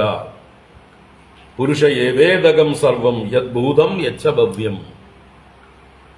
ഇപ്പോ ഉണ്ടായിരിക്കുന്നതും ഇനി ഉണ്ടാവാനിരിക്കുന്നതും എല്ലാം തന്നെ ആ വിരാട് പുരുഷനാണ്. ഈശാവാസ്യമിതം സർവം യത്കിഞ്ച ജഗത്യാം ജഗത് തേന തെക്തേന ഭുഞ്ചീതാഹ മാ ഗൃതക്കസ്യ സിദ്ധനം. ഈ കാണുന്നതെല്ലാം ഈശ്വര ബുദ്ധി കൊണ്ട് ആവരണം ചെയ്യണം, ആച്ഛാദനം ചെയ്യണം. എല്ലാറ്റിനെയും ഈശ്വര ദൃഷ്ടിയാ കാണണം. എന്നിട്ട് ഈ കാണുന്ന ലോകത്തിലുള്ള സകല ദ്രവ്യങ്ങളും ധനങ്ങളും ഈശ്വരൻ്റേതാണെന്നുള്ള ബുദ്ധിയോടുകൂടി എല്ലാവർക്കും അനുഭവിക്കാൻ അർഹതയുള്ളതാണെന്നുള്ള ബുദ്ധിയോടുകൂടി ജീവിക്കണം. എല്ലാവർക്കും പങ്കിട്ട് കൊടുക്കാനുള്ള മനസ്സുണ്ടാവണം. ഇതാണ് വേദങ്ങളുടെ സാരം. എല്ലാ വേദങ്ങളും ഇതാണ് പഠിപ്പിക്കുന്നത്. ഇത് പഠിക്കാതെ നിങ്ങൾ എത്ര വേദം പഠിച്ച് എന്തെല്ലാം പാണ്ഡിത്യം തെളിയിച്ചാലും എത്ര തന്നെ എന്താ പറയുക സഭകളിൽ ചെന്ന് ശോഭിച്ചാലും അവാർഡുകൾ വാങ്ങിച്ചാലും അല്ലേ രാജാക്കന്മാരിൽ നിന്ന് പട്ടും വളയും സ്വീകരിച്ചാലും ഒരു കാര്യവുമില്ല. ഈ അതിൻ്റെ സാരമായിട്ടുള്ള കാര്യം ഉൾക്കൊള്ളാതെ, അതാണ് ബ്രഹ്മവാദിന വേദം ഉരുവിടുന്നുണ്ട് ചുണ്ടുകളെ കൊണ്ട് മാത്രം. അതിൽ പുറകിൽ ഹൃദയമില്ല. ഹൃദയപൂർവമല്ല അവർ വേദം ഉച്ചരിക്കുന്നത്. കാണാപ്പാഠം പഠിച്ചു വെച്ചിട്ടുണ്ട് തലയ്ക്കകത്ത്, അത് ചുണ്ടുകളെ കൊണ്ട് ഉരുവിടുന്നു. അതിന്റെ താല്പര്യം എന്താന്ന് മനസ്സിലാക്കിയിട്ടില്ല, അത് ജീവിതത്തിൽ പ്രയോഗിക്കുന്നില്ല. ബ്രഹ്മവാദിന സ്വർഗകാമ്യയ, എന്നിട്ട് അവരുടെ സുഖം കാമിച്ചുകൊണ്ട് ഭാവിയിൽ ഞങ്ങൾക്ക് സുഖമുണ്ടാവണം എന്നുള്ള ചിന്തയാണ് സ്വർഗകാമം. അപ്പൊ സുഖപ്രാപ്തിക്ക് വേണ്ടി സകാമ യജ്ഞങ്ങളാണ് അവർ നടത്തിക്കൊണ്ടിരിക്കുന്നത് എന്ന് ഭഗവാൻ ഇവിടെ എടുത്തു പറയണം. അപ്പൊ അവരെയും കൂടി അനുഗ്രഹിക്കാൻ ഭഗവാൻ തീരുമാനിച്ചിട്ടുണ്ട്. എന്തുകൊണ്ട്? അവര് ഒന്നുമില്ലെങ്കിൽ വേദം പഠിച്ചിട്ടെങ്കിലും ഉണ്ടല്ലോ, കുറെ ചൊല്ലുന്നുണ്ടല്ലോ. വേദപഠനം ചെയ്യാത്തവർ പുരുഷസൂക്തം നിത്യവും പുരുഷസൂക്തം മാത്രമായിട്ട് നിത്യവും ജപിക്കാം. അത് അതിന്റെ സ്വരത്തോടുകൂടി പഠിക്കുന്നതാണ് നല്ലത്. ആ പുരുഷസൂക്തം മാത്രം അതിന്റെ സ്വരത്തോടുകൂടി പഠിച്ച് ചൊല്ലാവുന്നതാണ്. സ്വരത്തോടുകൂടി ചൊല്ലണം വേദങ്ങൾ. അല്ലാതെ നമുക്ക് തോന്നിയതുപോലെ പാട്ട് പാടും പോലെ പാടാനുള്ളതല്ല വേദത്തിലെ സൂക്തങ്ങളും. അപ്പൊ അതിന് നിങ്ങൾ കുറച്ചെങ്കിലും കമ്മിറ്റഡ് ആവണം. കുറച്ച് കമ്മിറ്റഡ് ആയാൽ പറ്റും. വെറുതെ നമുക്ക് എല്ലാം ഫ്രീ ആയിട്ട് കിട്ടണം എന്ന് പറഞ്ഞാൽ സാധിക്കില്ല. ഒരു പ്രയത്നവും ചെയ്യാതെ കാഷ്വലായിട്ട് അപ്രോച്ച് ചെയ്യാൻ പാടില്ല. നിങ്ങൾക്ക് പുരുഷസൂക്തം ചൊല്ലണം എന്ന് നിർബന്ധമുണ്ടോ? തീർച്ചയായിട്ടും അത് പഠിക്കാനുള്ളൊരു ശ്രദ്ധ കാണിക്കുക, അതിന് കമ്മിറ്റഡ് ആവുക. ഗുരുക്കന്മാർ ഇഷ്ടം പോലെ ഉണ്ട് പഠിപ്പിച്ചു തരാൻ. അതിൽ കേരള സമ്പ്രദായമുണ്ട്, അല്ലെങ്കിൽ മറ്റ് വടക്കേന്ത്യൻ അല്ലെങ്കിൽ തമിഴ്നാട് കർണാടക സമ്പ്രദായങ്ങളുണ്ട്. ചെറിയ ചെറിയ വ്യത്യാസങ്ങൾ ഉണ്ടാവും സമ്പ്രദായങ്ങളിൽ. ഇനി ഋഗ്വേദികൾ യജുർവേദികൾ ഇവർക്കൊക്കെ വ്യത്യാസങ്ങളുണ്ട്. ചെറിയ ചെറിയ മന്ത്രങ്ങളിലും വ്യത്യാസമുണ്ട്, ചൊല്ലുന്ന സ്വരങ്ങളിലും ചെറിയ വ്യത്യാസങ്ങളുണ്ട്. ഏതെങ്കിലും ഒരു സമ്പ്രദായം നമ്മൾ പിന്തുടരണം. എല്ലാം കൂടി വേണ്ട, ഏതെങ്കിലും ഒരു സമ്പ്രദായം, ഏതെങ്കിലും ഒരു ഗുരുവിൽ നിന്ന് കുറച്ച് ശ്രദ്ധയോടെ മനസ്സിരുത്തി പഠിക്കുക.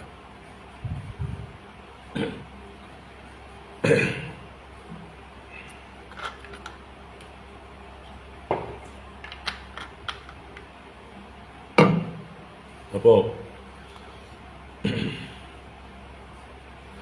ഇവിടെ വേദം പഠിക്കുകയോ പഠിപ്പിക്കുകയോ മാത്രം ചെയ്താൽ പോരാ, അതിന്റെ അർത്ഥം അറിയണം. എന്നിട്ട് അതിനനുസരിച്ച് ജീവിതത്തിൽ സംസ്കാരമുണ്ടാകണം. ആ വേദം നമ്മളെ സംസ്കരിക്കുന്നതാണ്.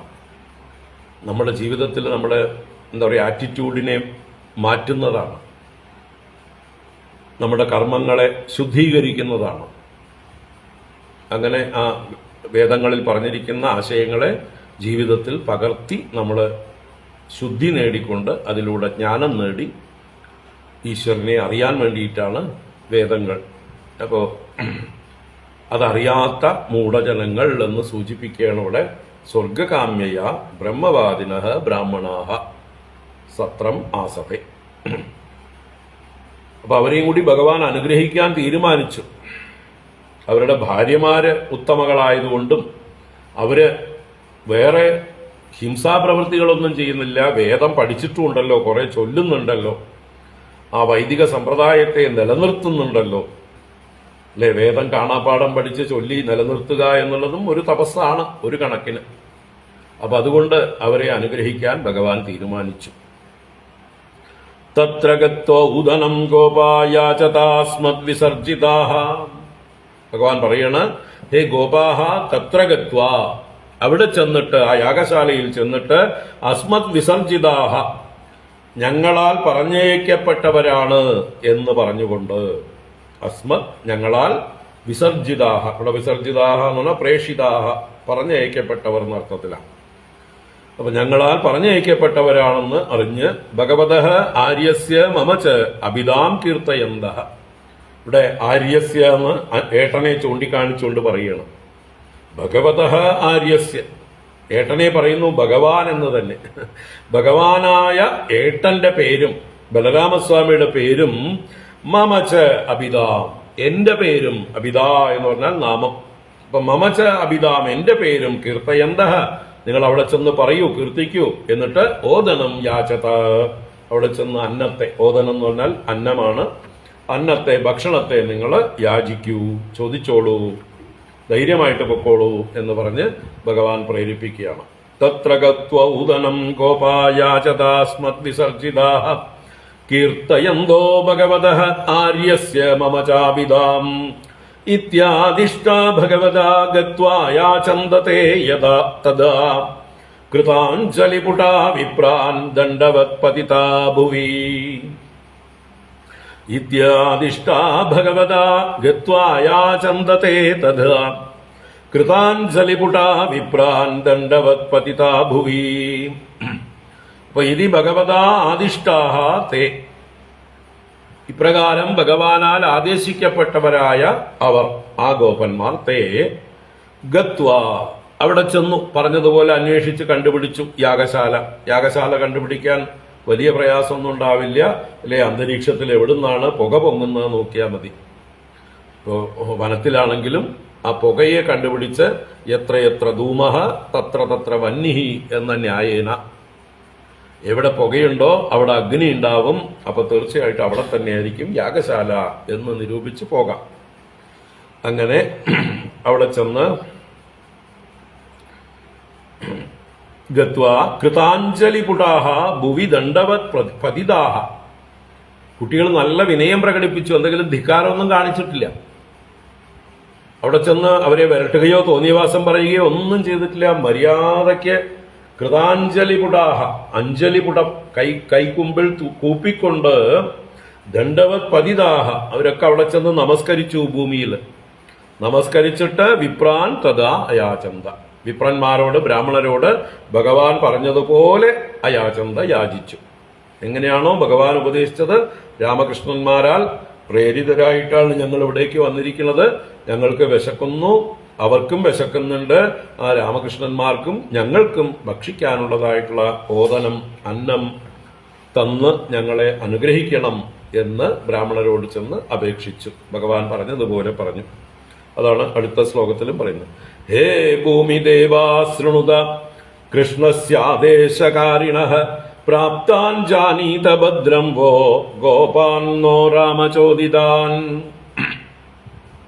ഹേ ഭൂമിദേവാ ശൃണുത കൃഷ്ണസ്യാദേശകാരിണഃ പ്രാപ്താൻ ജാനീത ഭദ്രം വോ ഗോപാൻ നോ രാമചോദിതാൻ. ഹേ ഭൂമിദേവാഹ, നല്ല പേരുകളാ വിളിക്കുന്നത്. ഭൂദേവന്മാര്, ഭൂമിദേവന്മാര്, ഭൂമിയിലെ ദേവന്മാരാണ് ഭൂസുരന്മാരായ ബ്രാഹ്മണർ അല്ലെ, ഭൂസുരന്മാരെന്നും പറയും, ഭൂമിയിലെ സുരന്മാർ. അപ്പൊ നിങ്ങൾ ഭൂമിയിൽ ഏറ്റവും അധികം ഷൈൻ ചെയ്യുന്നവർ എന്നാണ് അർത്ഥം. ദേവന്മാരെന്നാൽ പ്രകാശിക്കുന്നവർ. അപ്പൊ ഭൂമിയിൽ അധികം തേജസ്സോടുകൂടെ മറ്റുള്ളവരെക്കാൾ അധികമായി പ്രകാശിക്കുന്ന ആളുകളാണ്. എങ്ങനെയാ പ്രകാശിക്കുന്നത്? ശരീരത്തിന്റെ കാന്തി അല്ല അവിടെ, പിന്നെയോ അന്ധകരണത്തിന്റെ ശോഭ, ബുദ്ധിയുടെയും മനസ്സിന്റെയും ഒക്കെ നന്മ, ബുദ്ധിയിലുള്ള അറിവിന്റെ പ്രകാശവും മനസ്സിന്റെ വിശാലതയും ശുദ്ധിയും. അപ്പൊ നിങ്ങള് സത്വഗുണ പ്രധാനികളാണ് എന്നാണ് അവിടെ ദേവശബ്ദത്തിന് അർത്ഥം തന്നെ. അപ്പൊ നിങ്ങൾ ഭൂമിയിലെ ഏറ്റവും സാത്വികന്മാരായിട്ടുള്ള നല്ല വിവേകികളായിട്ടുള്ള ആളുകളാണ്. ഹേ ഭൂമിദേവാഹ ശൃണുത, ശൃണുത കേൾക്കിൻ, ഞങ്ങൾക്ക് പറയാനുള്ളത് നിങ്ങൾ ചെവി തന്ന് കേൾക്കുവിൻ. വഹ ഭദ്രം, നിങ്ങൾക്ക് ഞങ്ങൾ മംഗളം ആശംസിക്കുന്നു. വഹ ഭദ്രം, നിങ്ങൾക്ക് നന്മ വരട്ടെ എന്നർത്ഥം. കൃഷ്ണസ്യ ആദേശകാരിണഃ, ഞങ്ങളെ കൃഷ്ണസ്യ ആദേശകാരിണഃ, ആ കൃഷ്ണന്റെ ആദേശത്തെ ചെയ്യുന്നവരാണ്, കൃഷ്ണന്റെ കിങ്കരന്മാരാണ്. രാമചോദിതാൻ പ്രാപ്താൻ നഹ ഗോപാൻ ജാനീത, നീ കൃഷ്ണൻ മാത്രമല്ല രാമചോദിതാൻ, ആ ബലരാമനാൽ പ്രേരിപ്പിക്കപ്പെട്ടവരായിട്ടുള്ള പ്രാപ്താൻ ഗോപാൻ, നിങ്ങളുടെ അടുത്തേക്ക് വന്നിരിക്കുന്ന ഗോപന്മാരാണ് ഞങ്ങളെന്ന് ഞങ്ങളെക്കുറിച്ച് നഹ ജാനീത, അറിഞ്ഞാലും നിങ്ങൾക്ക് സംശയം വേണ്ട, ഞങ്ങൾ ആരാന്ന് ചോദിക്കുകയൊന്നും വേണ്ട, ഞങ്ങൾ സ്വയം ഇതാ പരിചയപ്പെടുത്തുന്നു എന്ന് പറയാം. ഇത് നമ്മൾ എവിടെ പോയാലും ചെയ്യേണ്ട ഒരു ധർമ്മമാണ്. ഏതൊരു പുതിയ സ്ഥലത്ത് ചെന്നാലും, ഇനി പഴയ സ്ഥലത്താണെങ്കിൽ പോലും മുതിർന്നവരുടെയൊക്കെ മുമ്പിൽ ചെല്ലുമ്പോൾ നമ്മൾ സ്വയം ഒന്ന് ആരാന്ന് പറയണം. സ്ഥിരം കാണുന്ന നമ്മുടെ കൂട്ടുകാരോ അച്ഛനമ്മമാരോ അല്ല, മുതിർന്ന ഗുരുക്കന്മാര് അല്ലെങ്കിൽ അതുപോലെയുള്ള ആളുകള്, അവരെയൊക്കെ കാണുമ്പോൾ അതിനാണ് ഈ അഭിവാദനം എന്ന് പറയുന്നത്. ഉപനയനം കഴിഞ്ഞു കഴിഞ്ഞാൽ കുട്ടികളെ ആദ്യം പഠിപ്പിക്കുന്ന പരിപാടി അഭിവാദനമാണ്. അപ്പോൾ എന്ത് വേണം? അഭിവാദയേ എന്ന്, ഞാൻ അഭിവാദനം ചെയ്യുന്നു എന്ന് പറഞ്ഞുകൊണ്ട് അവരെ തൊഴുത് അവരുടെ പാദങ്ങളിൽ നമസ്കരിക്കുകയാണ്. അപ്പൊ പറയേണ്ടത് എന്താണ്? ഇന്ന ഗോത്രജാതനായിരിക്കുന്ന, ഇന്ന പിതാവിന്റെ പുത്രനായിരിക്കുന്ന, ഇന്ന പേരിൽ അറിയപ്പെടുന്ന ഇന്ന ആളാണ് ഞാൻ. ആ ഞാൻ നിങ്ങളേതാ അഭിവാദനം ചെയ്യുന്നു. അപ്പൊ എല്ലാമായി, ഇൻട്രൊഡക്ഷൻ എല്ലാമായി. അപ്പൊ മുതിർന്നവർക്കൊന്നും ഓർമ്മയൊന്നും ഉണ്ടാവില്ല. ഗുരുക്കന്മാര് പലപ്പോഴും നമ്മളെ വല്ലപ്പോഴും ഒക്കെ കണ്ടിട്ടുള്ളവരായിരിക്കാം. അങ്ങനെയുള്ള മുതിർന്ന ആളുകൾ, അവരോടൊക്കെ നമ്മൾ സ്വയം പരിചയപ്പെടുത്തണം. അവർക്ക് ആരാണെന്നുള്ള ആലോചിക്കാനുള്ള സമയം കൊടുക്കണ്ട, അതിനു മുമ്പേ പറഞ്ഞ് പരിചയപ്പെടുത്തുക. അപ്പൊ അത് നല്ലൊരു ശീലമാണ്. ആ സെൽഫ് ഇൻട്രൊഡക്ഷന്റെ പഴയ രീതിയാണ് ഈ അഭിവാദനം. ചെന്ന് നമസ്കരിക്കുക. അപ്പൊ അവർ ചെന്ന് നമസ്കരിച്ചു. അവർ പറയുന്നു, രാമചോദിതാൻ പ്രാപ്താൻ ഗോപാൻ നഹ ജാനീത, ഞങ്ങള് രാമനാൽ പ്രേരിതരായി വന്ന ഗോപന്മാരാണെന്ന് അറിഞ്ഞാലും. ഗാശ്ചാരയന്തൗ അവിദൂരെ ഓദനം രാമാച്യുതൗ ബോലശതോ ബുഭുക്ഷിതൗ തയോർദ്വിജാ ഓദനമർത്തിനോർയതി ശ്രദ്ധാചവോ യച്ഛത ധർമ്മവിത്തമാഹ. ഗാശ്ചാരയന്താവവിദൂര ഓദനം രാമാച്യുതൗ ബോലശതോ ബുഭുക്ഷിതൗ തയോർദ്വിജാ ഓദനമർത്തിനോർയതി ശ്രദ്ധാചവോ യച്ഛത ധർമ്മവിത്തമാഹ. അപ്പൊ കാര്യങ്ങൾ, വന്ന കാര്യം കൃത്യമായിട്ട് വളരെ മനോഹരമായിട്ട് കുട്ടികൾ പറയുന്നു. ഞങ്ങള് ആരാണ് എന്ന് പറഞ്ഞു, ഗോപന്മാരാണെന്ന് പറഞ്ഞു. ഇനിയിപ്പോ രാമകൃഷ്ണന്മാർ എന്ത് ചെയ്യുന്നു? ഗാഹാചാരയന്തൗ, രണ്ടുപേരും പശുക്കളെ ചരിപ്പിക്കുന്നവരായിക്കൊണ്ട്, പശുക്കളെ മേയ്ക്കുന്നവരായിട്ട് അവര് ബിസിയാണ്. അവരാണ് പശുക്കളുടെ നായകന്മാര്. അതുകൊണ്ട് അവർക്ക് വിട്ടിട്ട് വരാൻ വഴിയില്ല. അതുകൊണ്ടാണ് ഞങ്ങളെ പറഞ്ഞയച്ചത്. ഞങ്ങൾ അവരുടെ കിങ്കരന്മാരാണ് എന്നുള്ള മട്ടില് പറഞ്ഞു കഴിഞ്ഞു. അപ്പൊ അവര് പശുക്കളെ മേച്ചുകൊണ്ടിരിക്കുന്നു രണ്ടുപേരും. എവിടെ? അവിദൂരെ, അധികം ദൂരത്തല്ല, സമീപത്ത് തന്നെയാണ്. ബുഭുക്ഷിതൗ രാമാച്യുതൗ. ബുഭുക്ഷ എന്ന് പറഞ്ഞാൽ ഭോക്തും ഇച്ഛ, ഭുജിക്കുവാനുള്ള ആഗ്രഹം, ഇച്ഛ, വിശപ്പ് എന്നർത്ഥമാണ് ബുഭുക്ഷ. അപ്പോൾ വിശപ്പുണ്ട്, നല്ല വിശപ്പുള്ളവരാണ്, ബുഭുക്ഷിതരാണ്. ആരാ? രാമ അച്യുതൗ, രാമനും അച്യുതനും, ആ രാമകൃഷ്ണന്മാർ രണ്ടുപേരും. വഹ ഓദനം ലശതഃ, വഹ നിങ്ങളിൽ നിന്ന്, യുഷ്മഭ്യഃ എന്നർത്ഥമാണ് വഹ, നിങ്ങളിൽ നിന്ന്. ഓദനം ലശതഃ, ഓദനത്തെ അഭിലഷിക്കുന്നു അവർ. ഓദനം അന്നം. അപ്പൊ നിങ്ങളിൽ നിന്ന് ഭക്ഷണം ആഗ്രഹിക്കുന്നവരാണ്. നിങ്ങളോ ധർമ്മവിത്തമാഹ, ധർമ്മവിത്തുക്കളിൽ വെച്ച് തമന്മാരാണല്ലോ. എന്താണ് ധർമ്മം എന്ന് അറിയാലോ. ആരെങ്കിലും വന്ന് വിശന്ന് ഭക്ഷണം ചോദിച്ചാൽ അത് ആരാണെങ്കിലും കൊടുക്കണം. അത് ചണ്ടാളന്മാരാണെങ്കിലും കൊടുക്കണം. ജീവജാലങ്ങൾ ഏത് വന്ന് വിശന്ന് ഭക്ഷണം ചോദിച്ചാലും കൊടുക്കുന്നതാണ് ധർമ്മം. നമ്മൾ ഭക്ഷണം കൊടുക്കുന്നതിനെ തന്നെ ധർമ്മം കൊടുക്കുക എന്നാണ് പറഞ്ഞു വന്നിരുന്നത്, അല്ലേ? പണ്ടൊക്കെ നമ്മുടെ വീടുകളിൽ ഭിക്ഷക്കാര് വരുമ്പോ നമ്മുടെ മുത്തശ്ശിമാര് നമ്മളോട് പറയുന്നത്, അതാ ധർമ്മക്കാരൻ വന്നിരിക്കുന്നു, അവന് ധർമ്മം കൊടുക്കുന്ന. നമ്മൾ കൊടുക്കുന്നത് പൈസയോ അരിയോ ചോറോ ഒക്കെ ആയിരിക്കും. പക്ഷെ കൊടുക്കുന്നതിന് എന്താ പറയുന്നത്? ധർമ്മം കൊടുക്കുന്ന. അയാൾ ധർമ്മക്കാരനാണ്. അപ്പൊ നമ്മൾക്ക് ധർമ്മം അനുഷ്ഠിക്കാനായിട്ട് അവസരം നൽകുന്ന ആളാണ് അയാൾ. നമുക്ക് നിത്യവും ചെയ്യേണ്ട കർമ്മമാണ് ദാനം. യജ്ഞദാന തപ യജ്ഞദാന തപശ്ചൈവ ന ത്യാജ്യം കാര്യമേവ തത്. ഗീതയിൽ ഭഗവാൻ പറഞ്ഞിട്ടുണ്ട്, അത് ഒരിക്കലും ത്യജിക്കാൻ പാടില്ലാത്തതാണ്, കാര്യം അഥവാ കർത്തവ്യമാണ് യജ്ഞം, ദാനം, തപസ്. അപ്പൊ ആ ദാനം എന്നുള്ളത് ഒരു ധർമ്മമാണ്. ആ ധർമ്മം അനുഷ്ഠിക്കുവാനായിട്ട് നമുക്ക് അവസരം നൽകുന്നവരാണ് നമ്മുടെ മുമ്പിൽ വന്ന് എന്തെങ്കിലും യാചിക്കുന്നവർ. പ്രത്യേകിച്ച് ഭക്ഷണം. ബാക്കിയൊന്നും ഇല്ല എന്ന് പറഞ്ഞാലും നമുക്ക് ഭക്ഷണം ഇല്ല എന്ന് പറയാൻ പാടില്ല. നമ്മൾ കഴിക്കുന്നുണ്ടെങ്കിൽ അവർക്ക് കൊടുക്കണം. ഇന്നലെയും നമ്മൾ സംസാരിച്ചതല്ല. അപ്പോ ധർമ്മവിത്തമാഹ യൂയം, നിങ്ങൾ ധർമ്മവിത്തുക്കളിൽ വെച്ച് മറ്റുള്ളവരെക്കാൾ അറിവുള്ളവരാണ്. സാധാരണ പ്രാകൃതന്മാരെ പോലെയുള്ളവരല്ലല്ലോ. വേദമൊക്കെ പഠിച്ചിട്ടുള്ള ബ്രഹ്മവിത്തമന്മാരല്ലേ, ബ്രാഹ്മണോത്തമന്മാരല്ലേ. അപ്പൊ ധർമ്മവിത്തമാഹ യൂയം ദ്വിജാഹ, അല്ലയോ ദ്വിജന്മാരെ, വഹ അർത്തിനോഹോ തയോഹോ ശ്രദ്ധായതി. വഹ നിങ്ങൾക്ക്, അർത്തിനോഹോ തയോഹോ, അർത്തികളായിരിക്കുന്ന അവർ രണ്ടുപേരോടും, ആ രാമകൃഷ്ണന്മാരോട്, ശ്രദ്ധായതി, ശ്രദ്ധയുണ്ടെങ്കിൽ, ഓദനം യച്ഛത, അന്നം തന്നാലും ഓദനത്തെ കൊടുത്താലും. അപ്പൊ ഞങ്ങൾക്ക് വേണമെന്നും കൂടിയല്ല കുട്ടികൾ പറയുന്നത്, രാമകൃഷ്ണന്മാർക്ക് വിശക്കുന്നുണ്ട്, അവരാഗ്രഹിക്കുന്നു നിങ്ങളിൽ നിന്ന് ഭക്ഷണം, നിങ്ങൾക്ക് അവരോട് ശ്രദ്ധയുണ്ടെങ്കിൽ നിങ്ങൾ ഭക്ഷണം തരൂന്ന. അപ്പൊ ആരാണെന്നും കൂടി പറഞ്ഞും കൂടി കൊടുത്തു, രാമകൃഷ്ണന്മാരെന്ന്. പക്ഷെ ഈ രാമകൃഷ്ണന്മാരെ കുറിച്ച് ഈ ബ്രാഹ്മണർക്ക് വലിയ മതിപ്പൊന്നുമില്ല. അവരുടെ ഭാര്യമാർക്ക് ഉള്ള മതിപ്പ് ഭാര്യമാര് മനസ്സിലാക്കിയിട്ടുള്ള പോലെ ഈ മൂഢന്മാര് മനസ്സിലാക്കിയിട്ടില്ല. അവര് വലിയ വേദപണ്ഡിതന്മാരായതുകൊണ്ട് അവര് എന്താ പറയുക, വേറെ വലിയ വലിയ ദേവതകളെ മാത്രമേ പൂജിക്കുള്ളൂ. ഭൂമിയിലുള്ള ആൾ ദൈവങ്ങളെന്നും അവർ പൂജിക്കില്ല, അല്ലേ? അന്നത്തെ കാലത്ത് ഇവരങ്ങനെ കരുതിയിട്ടുണ്ടാവും. ഈ ഗോപാലബാലന്മാരാര്, അവരൊന്നും ഈശ്വരന്മാരൊന്നും അല്ല, അവരൊക്കെ സാധാരണ പ്രാകൃതന്മാരായിട്ടുള്ള പിള്ളേര് എന്ന് ഈ വലിയ പണ്ഡിതന്മാരെന്ന് മാനിക്കുന്ന ബ്രാഹ്മണർ കരുതിയിട്ടുണ്ടാവും. അപ്പൊ എന്തായാലും അവര് ആരാണ് വന്നിരിക്കുന്നതെന്ന് പറഞ്ഞു. അപ്പോ ആര് വന്നാലും വിശന്ന് വന്നാൽ ഭക്ഷണം കൊടുക്കേണ്ടതാണ്. അത് രാമകൃഷ്ണന്മാർ തന്നെ വന്നിരിക്കുന്നു എന്ന് പറഞ്ഞിട്ടും ആ രാമകൃഷ്ണന്മാരെ മനസ്സിലാക്കാനോ ഗൗരവിക്കാനോ ചെവി കൊടുക്കാനോ ഈ ബ്രാഹ്മണർക്ക് തോന്നിയില്ല. അത് അവരുടെ മൗഢ്യം തന്നെയാണ്, അവരുടെ അജ്ഞത തന്നെയാണ്.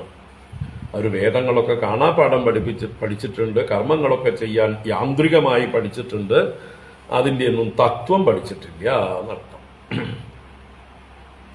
അപ്പൊ നിങ്ങൾക്ക് ശ്രദ്ധ ഉണ്ടെങ്കിൽ നിങ്ങൾ ഭക്ഷണം കൊടുത്തയക്കൂ എന്നാ പറയുന്നത്. ഗാശ്ചാരയന്തൗ അവിദൂര ഓദനം രാമാച്യുതൗ വോലശതോ ബുഭുക്ഷിതൗ തയോർദ്വിജാ ഓദനമർത്തിനോർയതി ശ്രദ്ധാചവോ യച്ഛത ധർമ്മവിത്തമാഃ ദീക്ഷായാഃ പശുസംസ്ഥായാഃ സൗത്രാമണ്യാശ്ച സത്തമാഃ അന്യത്ര ദീക്ഷിതസ്യാപി നാന്നം അസ്നൻ ഹി ദുഷ്യതി. ദീക്ഷായാഃ പശുസംസ്ഥായാഃ സൗത്രാമണ്യാശ്ച സത്തമാഃ അന്യത്ര ദീക്ഷിതസ്യാപി നാന്നമസ്നൻ ഹി ദുഷ്യതി.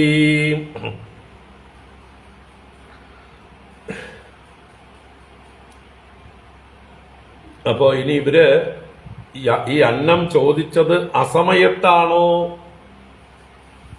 ഇപ്പോ യാഗമൊക്കെ നടന്നുകൊണ്ടിരിക്കണു, അതിലെ ചില ചടങ്ങുകളൊക്കെ കഴിഞ്ഞതിന് ശേഷമേ ഭക്ഷണം കഴിക്കാൻ പാടുള്ളൂ, അപ്പോഴേ ദാനം ചെയ്യാൻ പാടുള്ളൂ, അതുവരെയ്ക്ക് നിങ്ങൾ ക്ഷമിച്ചിരിക്കൂ എന്നൊന്നും പറയാനുള്ള അവസരം കൊടുക്കുന്നില്ല. കുട്ടികളെല്ലാം മനസ്സിലാക്കിയിട്ടുണ്ട്.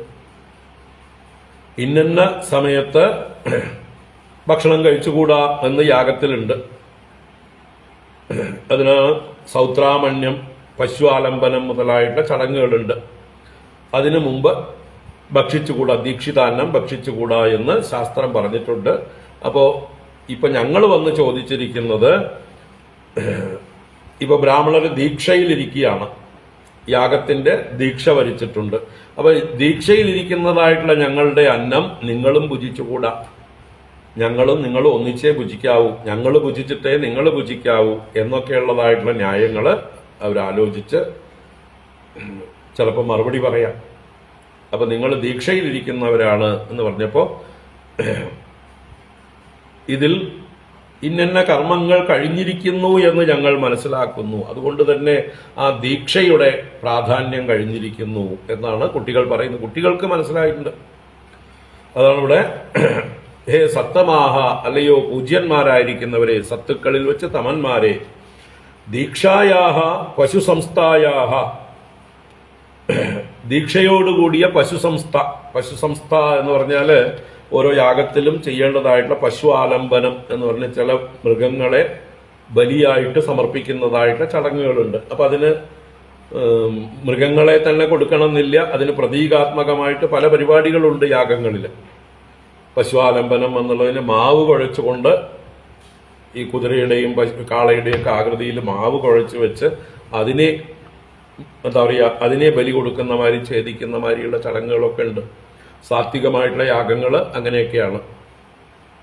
ഇനി രാജാക്കന്മാർ നടത്തുന്നതായിട്ടുള്ള രാജസയാഗത്തിലൊക്കെ ഈ മൃഗങ്ങളെ ബലി കൊടുക്കുക എന്നുള്ളത് പതിവുണ്ട്. ഇവിടെ എന്തായാലും ഏതു തരത്തിലുള്ളതാണെങ്കിലും ആ പശുവാലംബനം മുതലായിട്ടുള്ള ചടങ്ങുകളൊക്കെ കഴിഞ്ഞിരിക്കുന്നു. അതുപോലെ സൗത്രാമണ്യം എന്ന് പറയുന്നതായിട്ടുള്ള ചടങ്ങ്, അതിൻ്റെയൊക്കെ അന്യത്ര ദീക്ഷിതസ്യ അപി അന്നമസ്നൻ നഹി ദുഷ്യത്തി. ഇതൊഴിച്ച് ദീക്ഷിതസ്യ അപി അന്നം അസ്നന്, ദീക്ഷിതനായിരിക്കുന്ന ഒരാളുടെ അന്നത്തെ ഭക്ഷിക്കുന്നത് കൊണ്ട് ദോഷമില്ല. നഹി ദുഷ്യതി, അതുകൊണ്ട് യാതൊരു ദോഷവും ഇല്ല. അപ്പൊ പ്രധാന ചടങ്ങുകൾ കഴിഞ്ഞിരിക്കുന്നു. ഇനിയിപ്പോ ഭക്ഷണം കഴിച്ചാലും കുഴപ്പമില്ല. നിങ്ങൾ ദീക്ഷിതരാണ്, നിങ്ങൾ കഴിച്ചിട്ടില്ല എന്ന് പറയേണ്ട കാര്യമില്ല. നിങ്ങൾക്കും കഴിക്കാവുന്നതാണ്. നിങ്ങൾ കഴിച്ചാലും ഇല്ലെങ്കിലും വന്ന് ചോദിക്കുന്നവർക്ക് ഭക്ഷണം കൊടുത്തിട്ടും നിങ്ങൾക്ക് കഴിക്കാം, ആ അർത്ഥത്തില്. അതുകൊണ്ട് നഹി ദുഷ്യതി എന്ന്. അപ്പൊ ഈ കുട്ടികൾ പോലും ഈ യാഗം കണ്ടിട്ട് അതിന്റെ ചടങ്ങുകൾ ഇന്നതാണെന്ന് മനസ്സിലാക്കിക്കൊണ്ട് പാണ്ഡിത്യമുണ്ടെന്ന് സൂചിപ്പിക്കുകയാണ്. അന്നത്തെ കാലത്ത് എല്ലാവർക്കും ഈ വക കാര്യങ്ങളിൽ സാമാന്യ ജ്ഞാനം ഉണ്ടാവും, അല്ലേ? അപ്പോ നിങ്ങൾ ഭക്ഷണം കൊടുക്കുന്നത് കൊണ്ട് യാതൊരു ദോഷവുമില്ല എന്നാണ് പറഞ്ഞതിന്റെ അർത്ഥം. ഞങ്ങൾ കൃത്യസമയത്ത് തന്നെയാണ് വന്നിരിക്കുന്നത്. ഇതിതേ ഭഗവത്യാജ്ഞാം ശൃണ്വന്തോപി ന ശുശ്രുവുഃ ക്ഷുദ്രാശാ ഭൂരി കർമാണോ ബാലിശാ വൃദ്ധമാനിനഃ. ഇതിതേ ഭഗവത്യാജ്ഞാം ശൃണ്വന്തോപി ന ശുശ്രുവുഃ ക്ഷുദ്രാശാ ഭൂരി കർമാണോ ബാലിശാ വൃദ്ധമാനിനഃ. ഇതി ഇപ്രകാരം തേ ആ ഗോപന്മാര് ഭഗവത്യാജ്ഞാം, അല്ല ഇവിടെ തേ എന്നുള്ളത് ബ്രാഹ്മണാഹ.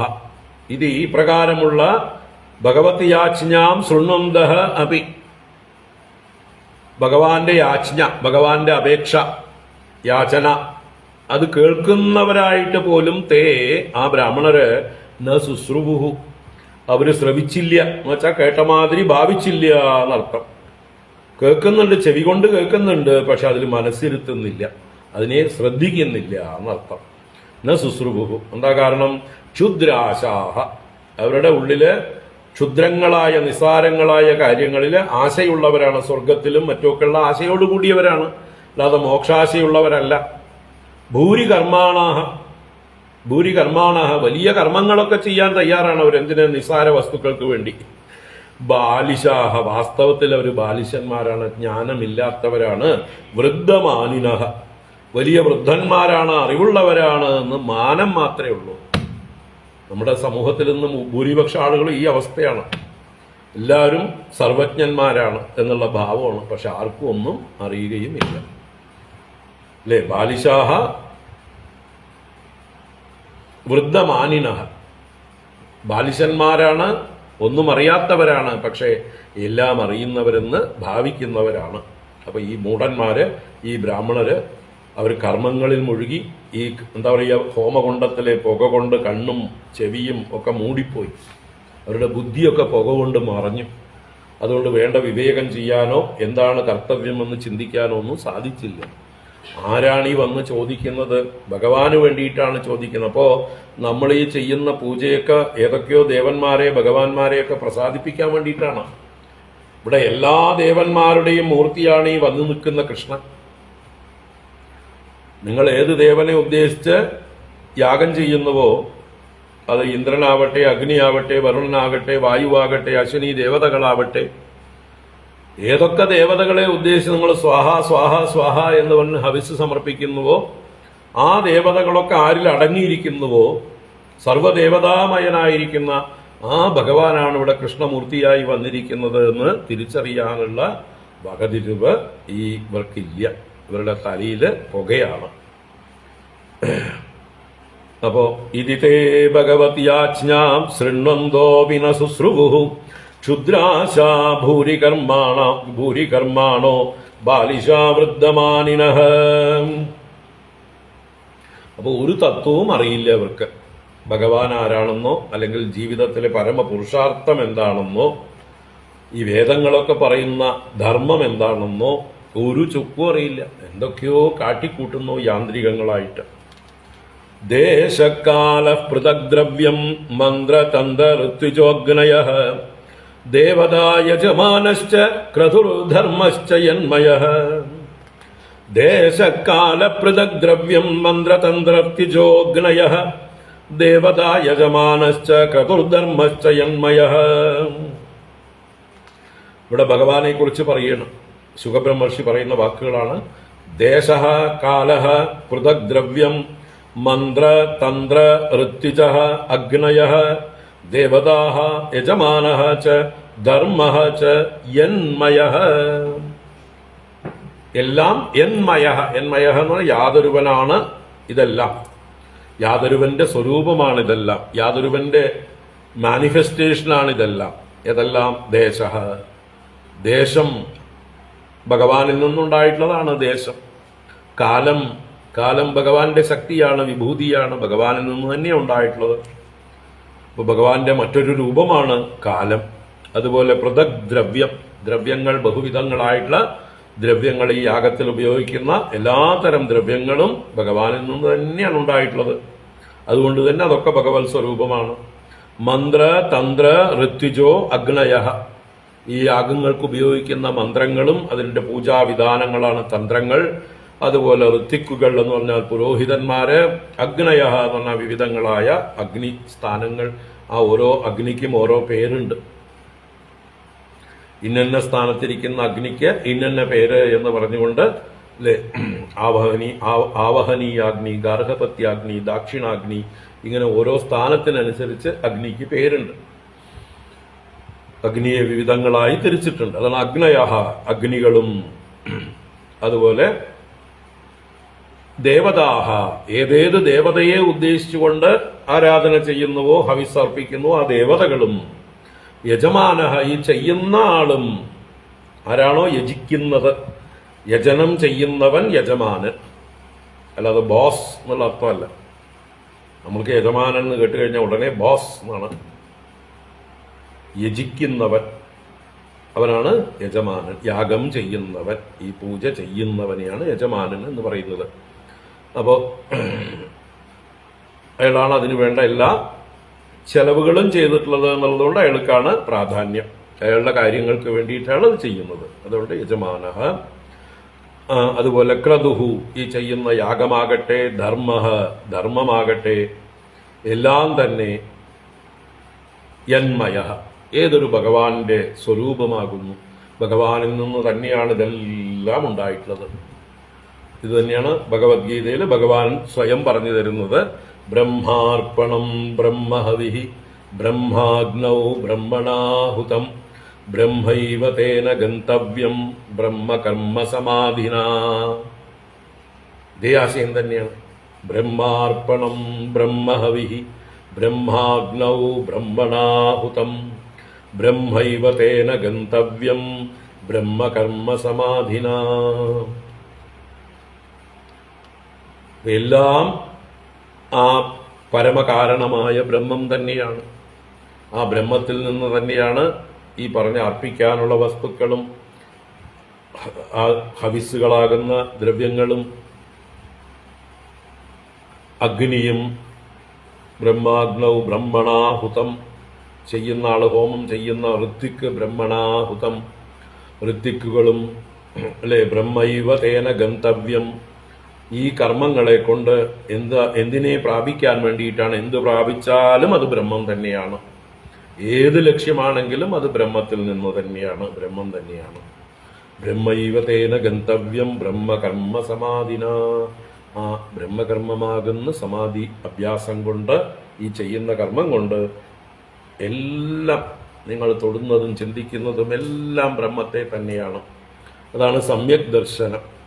അപ്പോൾ ഏതൊരു കൃഷ്ണൻ ഇപ്പോൾ കൃഷ്ണമൂർത്തിയായി വന്നു നിൽക്കുന്നത് ആ ബ്രഹ്മം തന്നെയാണ്. ആ ബ്രഹ്മത്തിൽ നിന്ന് തന്നെയാണ് ദേശം, കാലം, ദ്രവ്യങ്ങൾ, മന്ത്രങ്ങൾ, തന്ത്രങ്ങൾ, ഋത്തിക്കുകൾ, അഗ്നികൾ, ദേവതകൾ, യജമാനന്മാർ, ക്രതു, ധർമ്മം എല്ലാം ഉണ്ടായിട്ടുള്ളത്.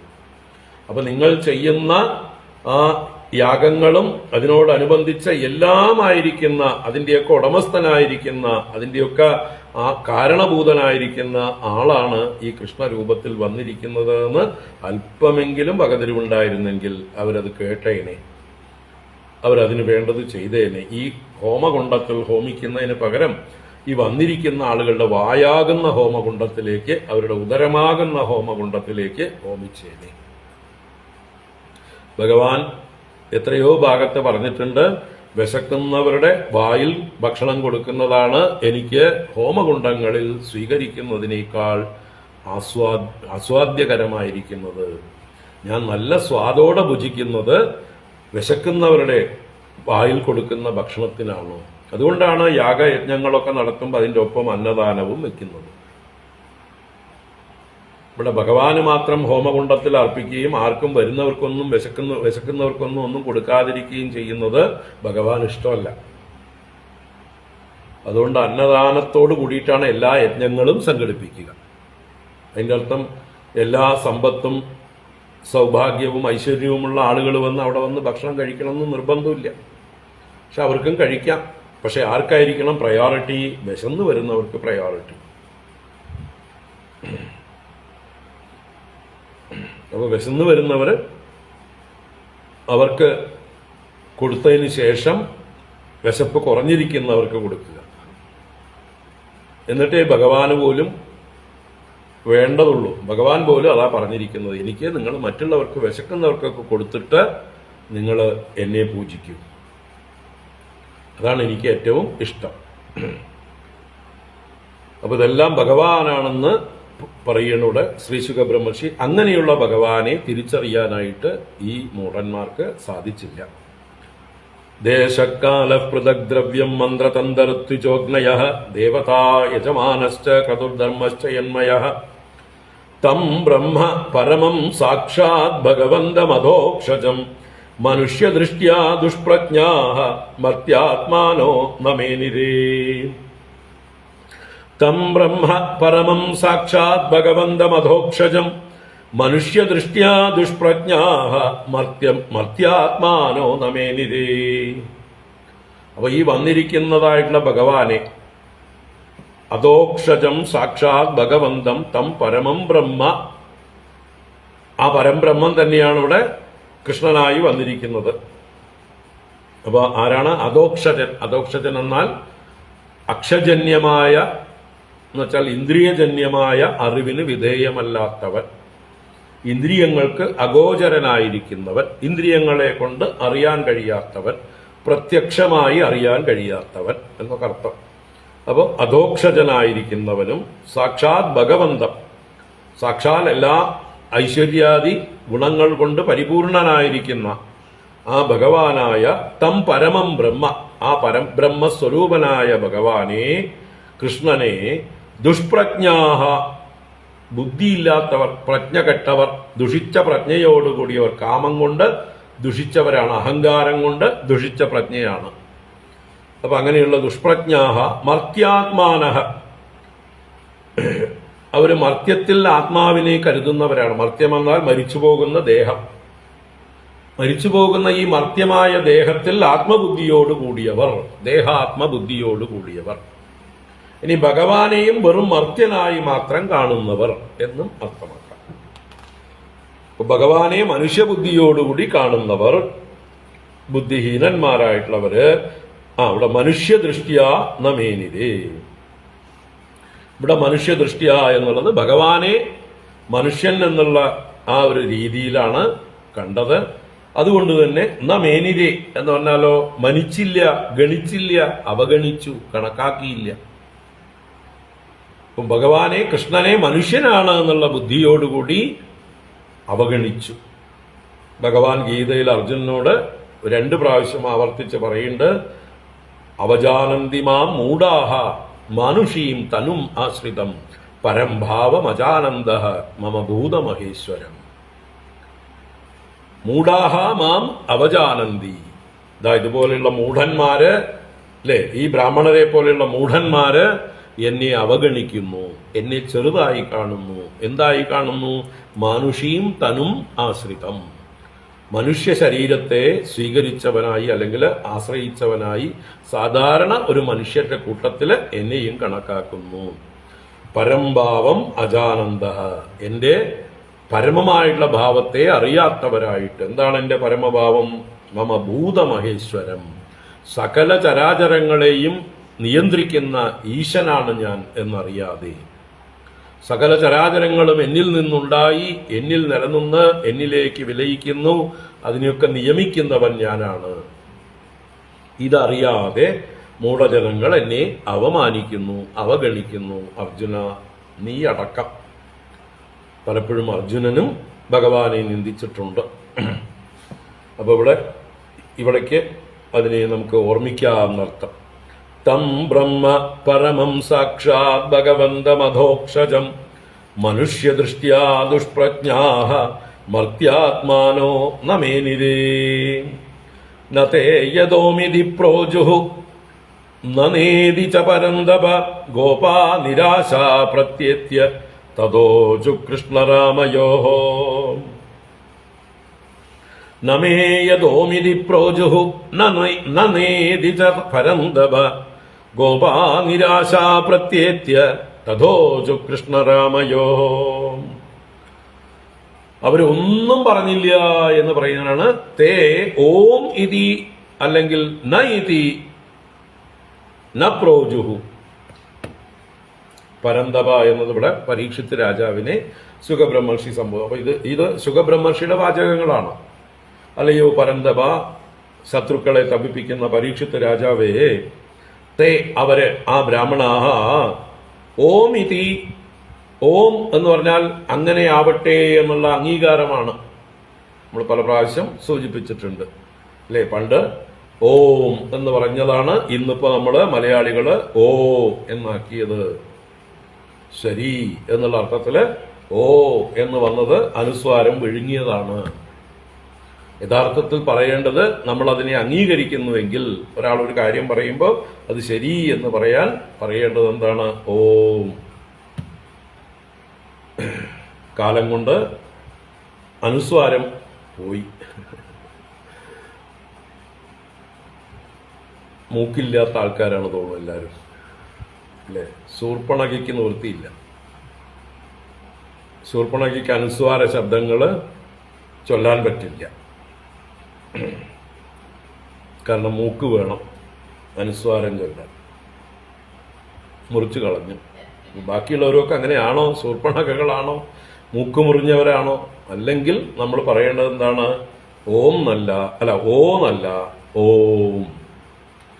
ആരെന്ത് പറഞ്ഞാലും ഓം എന്ന് പറഞ്ഞാൽ അതൊരു ഈശ്വരനാണേ സത്യം എന്ന് തന്നെയാണത്. ഈശ്വരന്റെ പര്യായമാണ് ഓംകാരം. അത് സത്യം പറയലാണ്. അപ്പോ ഓം ഇതി അങ്ങനെയാവട്ടെ എന്നോ, നൈതി നേതി നൈതി ഇല്ല എന്നോ, രണ്ടും പറഞ്ഞില്ല. കുട്ടികൾ കുറേ നേരം നിന്ന് മുഷിഞ്ഞിട്ടുണ്ടാവും അർത്ഥം, അല്ലേ? ഏതെങ്കിലും ഒന്ന് പറഞ്ഞാൽ അവർക്ക് വേഗം പോകാമായിരുന്നു. ഇല്ല എന്ന് നേരത്തെ തന്നെ പറഞ്ഞാല് അവർക്ക് വേഗം സ്ഥലം വിടാമായിരുന്നു. ഇതിപ്പോ രണ്ടും പറയാതെ, ശ്രദ്ധിക്കാതെ, അവഗണിച്ച് പ്രത്യാശയോടുകൂടി എത്രയോ നേരം കുട്ടികൾ മുഷിഞ്ഞു നിന്നുണ്ടാവും. അത് കൂടുതൽ അവരെ അവഗണിച്ച്, അവരെ ക്ഷീണിപ്പിച്ച് ഡിപ്രഷനാക്കി ഉണ്ടാവും കുട്ടികൾക്ക്. ഇനി മേലിൽ ഈ വഴിക്ക് ഇല്ല എന്ന് അവരുടെ ഉള്ളില് ചിന്തയുണ്ടായിട്ടുണ്ടാവും. അപ്പൊ ആ രീതിയിൽ ഒന്നും പറയാതെ, ന പ്രോജുഹു ഒന്നും പറഞ്ഞില്ല. അപ്പൊ നമ്മളും തന്നെ ആർക്കും എന്തെങ്കിലും കൊടുക്കാൻ താല്പര്യമുണ്ടെങ്കിൽ ഓം എന്ന് പറയുക, ഇല്ലെങ്കിൽ ഇല്ല എന്ന് പറയുക. അവരെ മുഷിപ്പിക്കരുത്, അവരായിട്ട് വിഷമിപ്പിക്കരുത്, കാത്തു നിൽപ്പിക്കരുത്. അപ്പൊ ഗോപാഹ നിരാശാഹ പ്രത്യേത്യ, ഗോപന്മാര് നിരാശരായിട്ട് അവരുടെ ആശ വെടിഞ്ഞു. അവർ പ്രത്യത്യ മടങ്ങി വന്നിട്ട് കൃഷ്ണരാമയോഹോ തഥാ ഊച്ചു. രാമകൃഷ്ണന്മാരോട് തഥാ എപ്രകാരമാണോ സംഭവിച്ചത് അപ്രകാരം ഉള്ളതുപോലെ, ഒന്നും വെള്ളം കൂട്ടിയതൊന്നുമില്ല, ഒന്നും എക്സാജറേറ്റ് ചെയ്തില്ല, ഉള്ളതുപോലെ പറഞ്ഞു. ഇന്നതാണ് ഉണ്ടായത് എന്ന് ഊജുഹു ഇവർ വന്ന് പറഞ്ഞു. നതേ യദോമിതി പ്രോജുഹു നേതി ച പരന്തപ ഗോപാനിരാശാ പ്രത്യത്യ തഥോജു കൃഷ്ണരാമയോ തദുപാകർണ്യ ഭഗവാൻ പ്രഹസ്യ ജഗദീശ്വര വ്യാജഹാര പുനർഗോപാൻ ദർശയൻ ലൗകികീം ഗതിം. തദുപാകർണ്യ ഭഗവാൻ പ്രഹസ്യ ജഗദീശ്വര വ്യാജഹാര പുനർഗോപാൻ ദർശയൻ ലൗകികീം ഗതിം.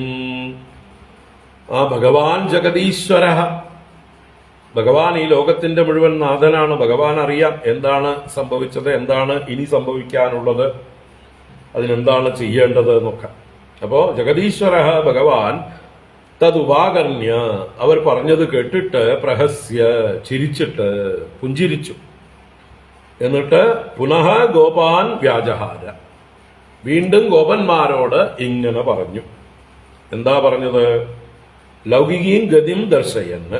ലൗകികീം ഗതി എന്ന് പറഞ്ഞാല് ലോകമര്യാദയെ, ലോക സ്വഭാവത്തെ അവരോട് കാണിച്ചു കൊടുത്ത് അല്ലെങ്കിൽ പറഞ്ഞു കൊടുത്തുകൊണ്ട്. എന്താ ലോക സ്വഭാവം? ലോക സ്വഭാവം എന്തെങ്കിലും കിട്ടണമെങ്കിൽ അമ്മമാരെ കാണണം. ഈ ആണുങ്ങളെ ചെന്ന് കണ്ടാൽ അവര് ജാട കാണിക്കും, കഠിന ഹൃദയന്മാരാണ്, അവഗണിക്കും. ഇതൊക്കെ ആണുങ്ങളുടെ സ്വഭാവമാണ്. അപ്പൊ അമ്മമാരാണ് ത്യാഗത്തിന്റെ, അലിവിന്റെ ഒക്കെ മൂർത്തികൾ. അങ്ങനെയുള്ള അമ്മമാരെ ചെന്ന് എന്താ നിങ്ങൾ കണ്ടില്ല, അമ്മമാരെ ചെന്ന് കാണൂ എന്ന് വിപ്രപത്നിമാരുടെ അടുത്തേക്ക് പോകാൻ ഭഗവാൻ ഇനി പ്രേരിപ്പിക്കുന്ന വാക്കുകളാണ്. നമുക്ക് വൈകുന്നേരം പറ്റിയാൽ കാണാം. വൈകുന്നേരം ഇവിടെ ഉണ്ടെങ്കിൽ കാണാം, അല്ലെങ്കിൽ നാളെ കാണാം. ഇവിടെ നിർത്തുകയാണ്. ഓം കായേന വാചാ മനസേന്ദ്രിയൈർവാ ബുദ്ധ്യാത്മനാ വാ പ്രകൃതേ സ്വഭാവാത് കരോമി യദ്യത് സകലം പരസ്മൈ നാരായണായേതി സമർപ്പയാമി. ഓം ശാന്തി ശാന്തി ശാന്തി. ഹരി ഓം ശ്രീ ഗുരുഭ്യോ നമഃ. ഹരി ഓം.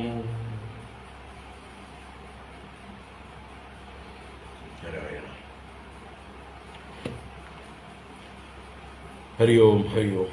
എല്ലാവർക്കും ശുഭദിനം. കൽപ്പാത്തി രഥോത്സവത്തിന്റെ അവസാന ദിവസമാണെന്ന്. ചിലപ്പോൾ പറ്റിയ വൈകുന്നേരം ഒന്ന് പോകണമെന്നുണ്ട്. ഇല്ലെങ്കിൽ ഇവിടെ ഉണ്ടെങ്കിൽ ക്ലാസ് ഉണ്ട്. ഹരി ഓം.